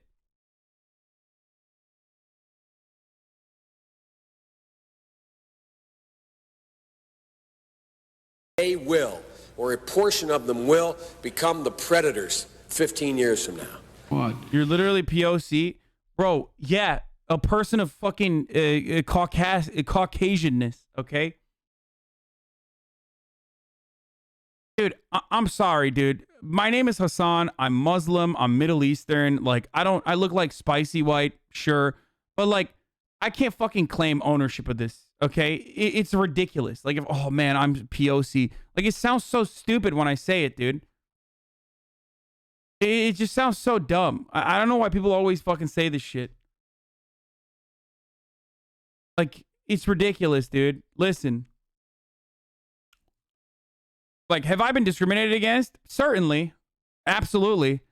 But only after people figure out what my background is, or rather, if they never see what I look like and only know my name from a fucking resume or some shit. So it's crazy. It's like I'm super fucking white passing, dude. It's crazy. My son is Attorney General, a year in Iraq, came back, and that's one of the things that he finds was most in need. When he was over there in Iraq for a year, people would come to him and talk about what was happening to them at home in terms of foreclosures, in terms of bad loans that were being, these Shylocks who took advantage of these. In its racist context. In its anti-Semitic context. It's the only other time I've heard of besides Edward Norton. Poor kids are just as bright and just as talented as white kids. What? Bro. You cannot go to a 7-Eleven or a Dunkin' Donuts unless you have a slight Indian accent. I'm not joking. You got the first sort of mainstream. Yeah, this is so weird. Like, they're doing a Joe Biden is racist compilation when they're like, they literally just said he's not racist in the beginning of the fucking video. But they themselves like make way worse jokes all the time. African American, who is articulate and bright and clean and nice looking guy. I'm just so mad. Is incorrect. Uncle Phil. Guy? Uncle Phil. Right? He's not the first. Yeah, come on. By far.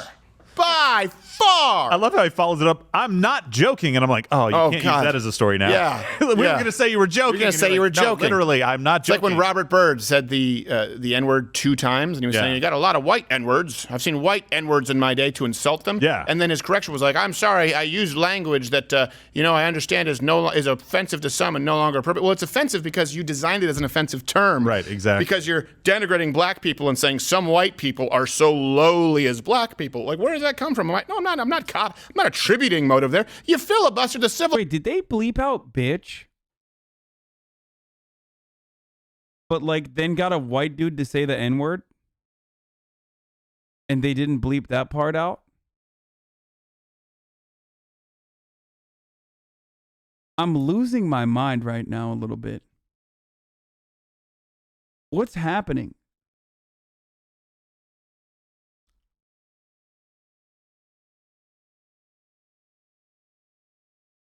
Civil Rights Act for like 14 hours.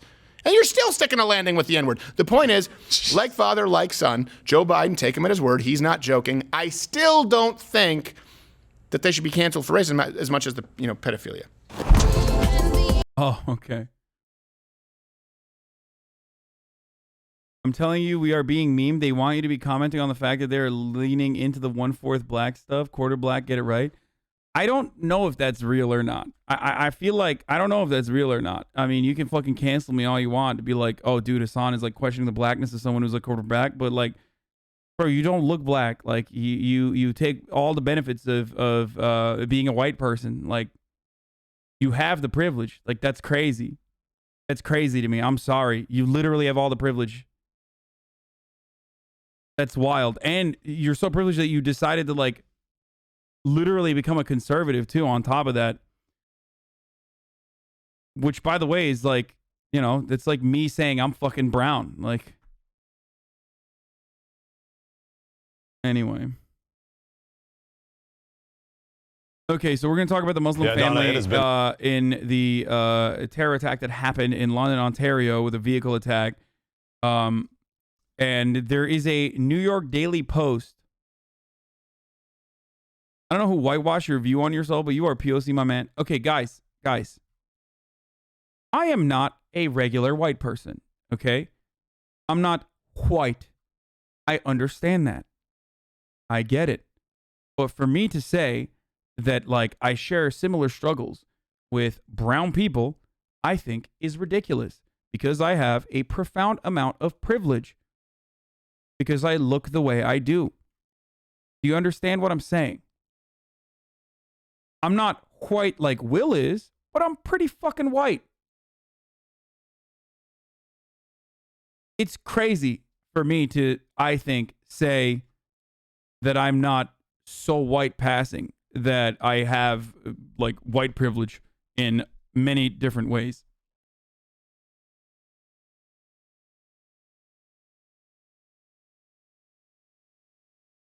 That's just the truth.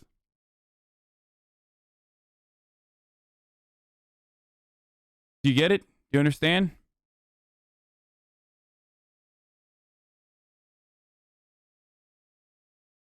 You are US white, but not a European white? Oh, yeah. No, I mean, listen. In Europe, I'm not white. In Europe, I'm fucking Turkish. That's entirely different, though. That's different. That's like, we're not talking about that. We're talking about in America, okay? We're not having a conversation about me being in Europe. That's Europe has entirely different levels of racism. They kind of invented it. So it's just like they're very good at it still to this day in different ways. It's just not the same. Not saying that like America isn't the number one. America is still number one at racism, but the first time you started talking about being white, my EU ass got confused. Yeah.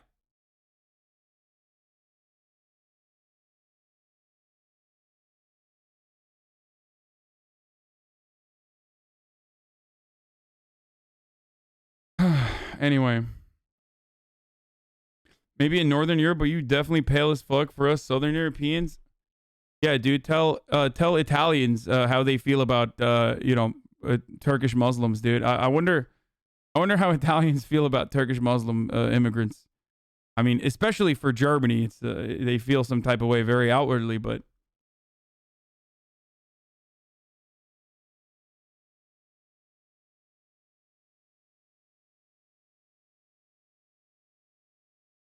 if you look white, you'll be treated as white in our nation. Doesn't give you the right to double dip and say you experience oppression, systematic racism, say the N-word. Yeah.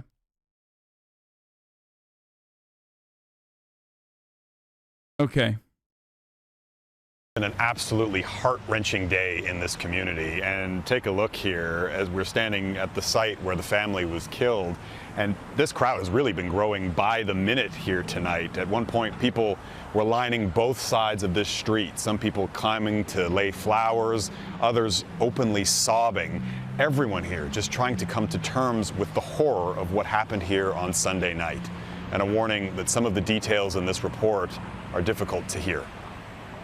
Kosar Maki and her family were driving past this intersection at around 8:40 Sunday night. They stopped at the red light and waved at a group of pedestrians, a family of 5 wearing traditional Muslim dress, who were waiting to cross the street. My husband just rolled down his window and said salam alaikum to him, and he said salam alaikum, and he went. As soon as we turned the way, we got home. Minutes later, we heard the ambulances. Assalamu alaikum. The Arabic greeting means peace be upon you. It was likely the last words they spoke. Hold on. Moments later, police say this pickup truck sped towards the family, jumped the curb. Oh, here, I'll just show this much first. And plowed into them. Police say they were targeted because of their Islamic faith. It's scary because my husband and my children, we walk these sidewalks, and we have other families too that walk these sidewalks, and it could have been us. That's what I keep thinking. It could have been us. Jen Karp arrived moments later to find bodies strewn dozens of meters down the street. None of them were moving except for the youngest, Fayez Afzal, just 9 years old. He was found lying on the ground. Crying, where's my family? I want my family. My leg hurts, my hand hurts. We told him that there was people helping his family, and that he had to go to the hospital, and I told him to keep his head down, and we were trying to make sure he didn't see his family. It's terrible. The boy remains in hospital and is expected to survive. A family friend says he still doesn't know that his grandmother, his parents, and his 15-year-old sister are gone. So I want to show you guys how the New York Post chose to cover this story.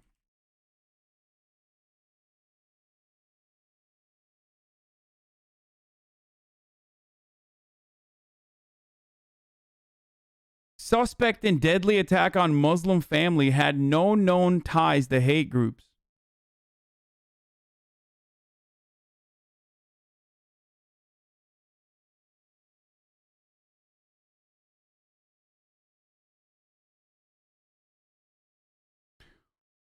I mean, this goes back to the age-old Zach Fox joke. One of his best, unfortunately. I mean, this is like a joke, but it's fucking true. Which is, every time a white family or like a white dad is convicted of fucking quadruple homicide, they put a photo of him up like, riding a jet ski or some shit.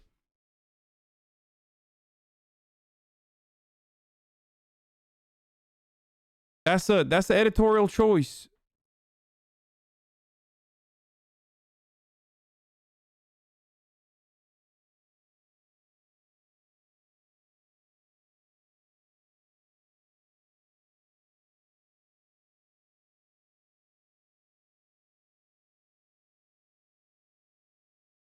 These are the photos we looking at headlines when a white man kills his entire family. Always. Always.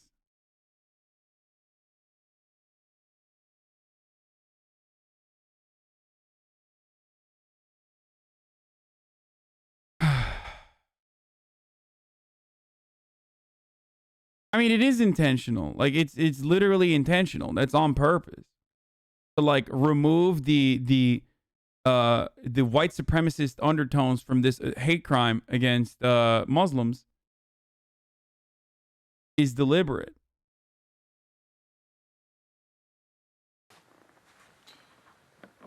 Assalamu alaikum. Today's a hard day. To think about what this means to Muslims and their families across this country. We've heard people mention this, but it is so common all of us have gone for walks with our family in this pandemic because there's nowhere else to go. There's places that are shut down. So you go for a walk. And to think that a family going for a walk couldn't make it home. To think that it happened in London, Ontario, which is in Canada, not like that London, casual walk around the block in our neighborhood Wait, there's another would be one? one's last. To think that you can't He was always a walk nice guy. safely down your own street.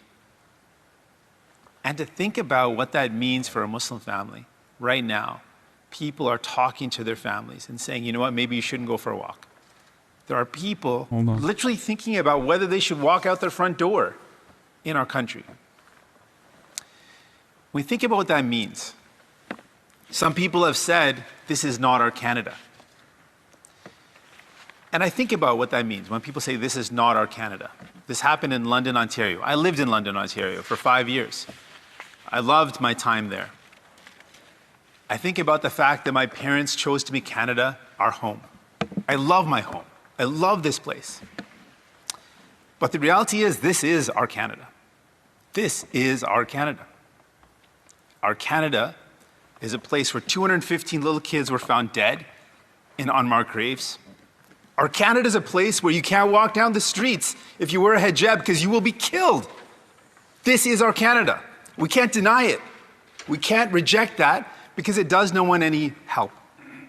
The reality is our Canada is a place of racism, of violence, of genocide of indigenous people, and our Canada is a place where Muslims aren't safe. They aren't. They aren't safe. Muslims are not safe in this country. And Muslims wonder, I've spoken to people, they wonder, how many more lives will it take? How many more families will be mauled down the street? How many more families will be killed before we do something? Innocent people were killed while praying in a place of prayer, in a masjid, in a mosque in Quebec, gunned down. A man was a Muslim man in Toronto, was knifed and killed. And both of those incidents, we know very clearly that it was directly because of hate. It was because of hate. There was so much hate towards someone that they did not know just because of who they were, because of how they prayed, because of what they looked like. That is a reality. People live with that every day. They walk the streets wondering if I will be attacked just because of the way I look, not because of an enemy that I have, or not because of someone that's got a... I mean, Jugmeat is not even Muslim, but he himself personally knows because Sikhs are often victims to Islamophobic attacks by dumbass racists who think they're fucking Muslim. And then people always say Islamophobia is just being against Islam. It's not a race. You're not crazy. Yeah, totally, dude. It's definitely not racialized, which is why, like, after 9/11, the first hate crime, the first Islamophobic hate crime happened against a Sikh person. Sikh. I mean, it's Sikh. That's how you say it. So shut the fuck up. It's not Sikh, right? People always say Sikh. I say Sikh, and then people say I'm wrong. So shut the fuck up. I'm saying it right. A problem with me. Will I be attacked today just because of the way I look? That is a real question people ask. Wow. What a life to live, that you've got to wonder about that.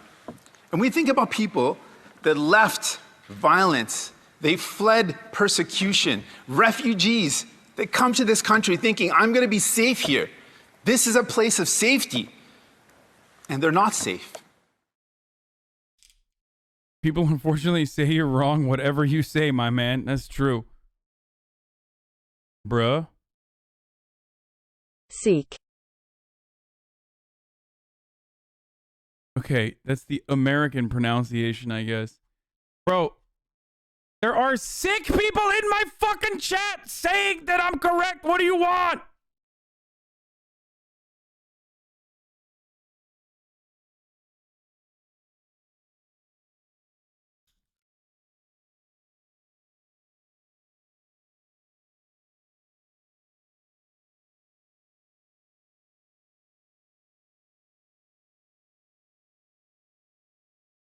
Dude, white people are fucking crazy, dude. Like, actually crazy. Like, there's some dumb Americans in my chat that sometimes will literally tell me, like, I'm wrong about something that's going on in Turkey. Like, dudes will be like, you don't understand what it's like to live in a Muslim country. It's like, what? Bro, you live in Iowa. Like, what are you talking about? Like, I grew up in fucking Turkey. It's so funny when people are just like,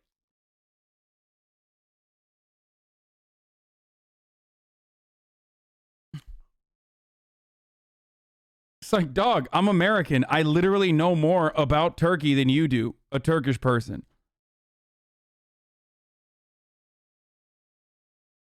Yeah, anyway, I don't want to cover this any further than what I've already done, but this is like obvious that this horrific Islamophobic hate crime happened at a time when, you know, I mean, Islamophobia is just the norm in Western society. So it's not like, it's not out of the ordinary at all. And people still operate in a way. What the fuck? Oh my God.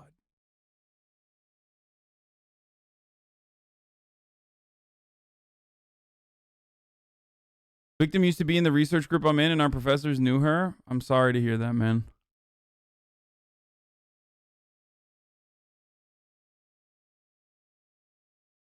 No, it's actually a beautiful thing that this person drew. Alejo Andres drew me as a Red Dead character, and it's fucking so sick. Like, it blew my fucking mind. I'm sorry to, like, take away from the story that we were talking about, but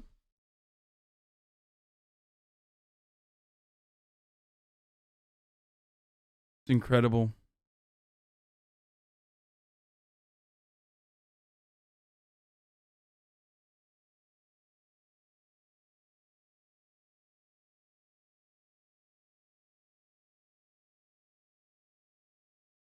Lady gets rammed by police officers being while she was trying to pull over safely. Okay, I'm gonna move away from this. Emily Radikowski gets mom shamed for how she held her baby. The sheriff office allegedly tracks kids. The aftermath of the Logan Paul Floyd Mayweather fight by JRE. And then we got JCS. The Joe Rogan experience. Well, this is what's going on right now, where a bunch of fighters are upset because Logan Paul and Floyd Mayweather. We're getting into criminal psychology in a little bit. Where just fought, and Logan Paul made $20 million, and Floyd Mayweather made $100 million, and they're looking at this like, hey, what about me? Like, how come I'm not making that kind of money?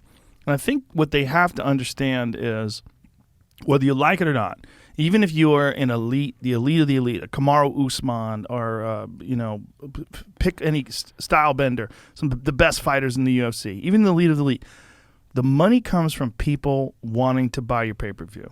It's real simple. Yeah. It shouldn't, maybe in a perfect world, it's the most skillful fighter gets the most amount of money, but that's not how it works here. In the world of combat sports, professional prize fighting, it's all about how many eyes are going to watch you. And that fucking Logan Paul kid has a lot of eyes on him. He's had a YouTube channel since he was 14 years old. He's been on Disney shows.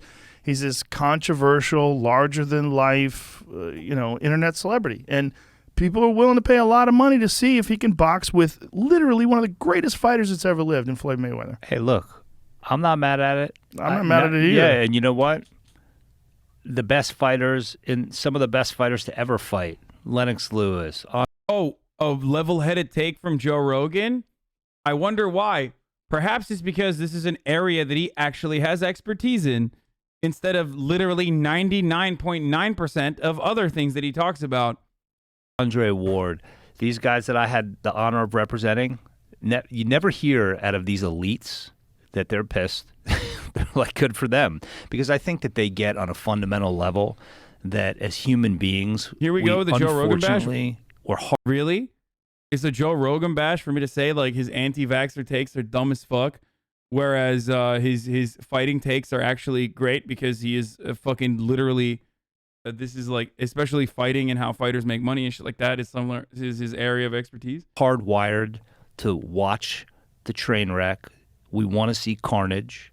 Well, we want to see a freak and show we too. want. It is a freak show. That was I mean, a freak show. It's a circuit. I was looking forward to it. I really was. I was so excited before the bell rang for the first round. It's like going to the circus almost.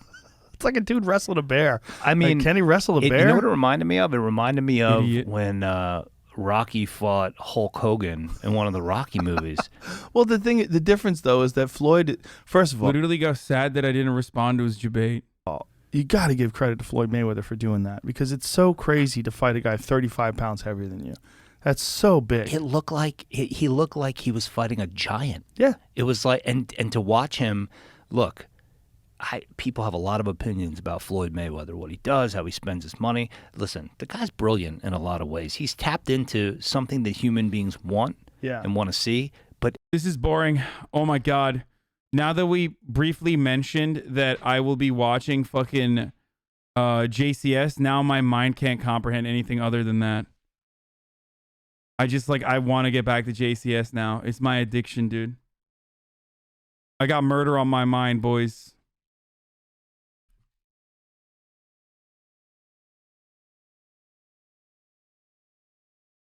I don't want to watch this. I want JCS, dude.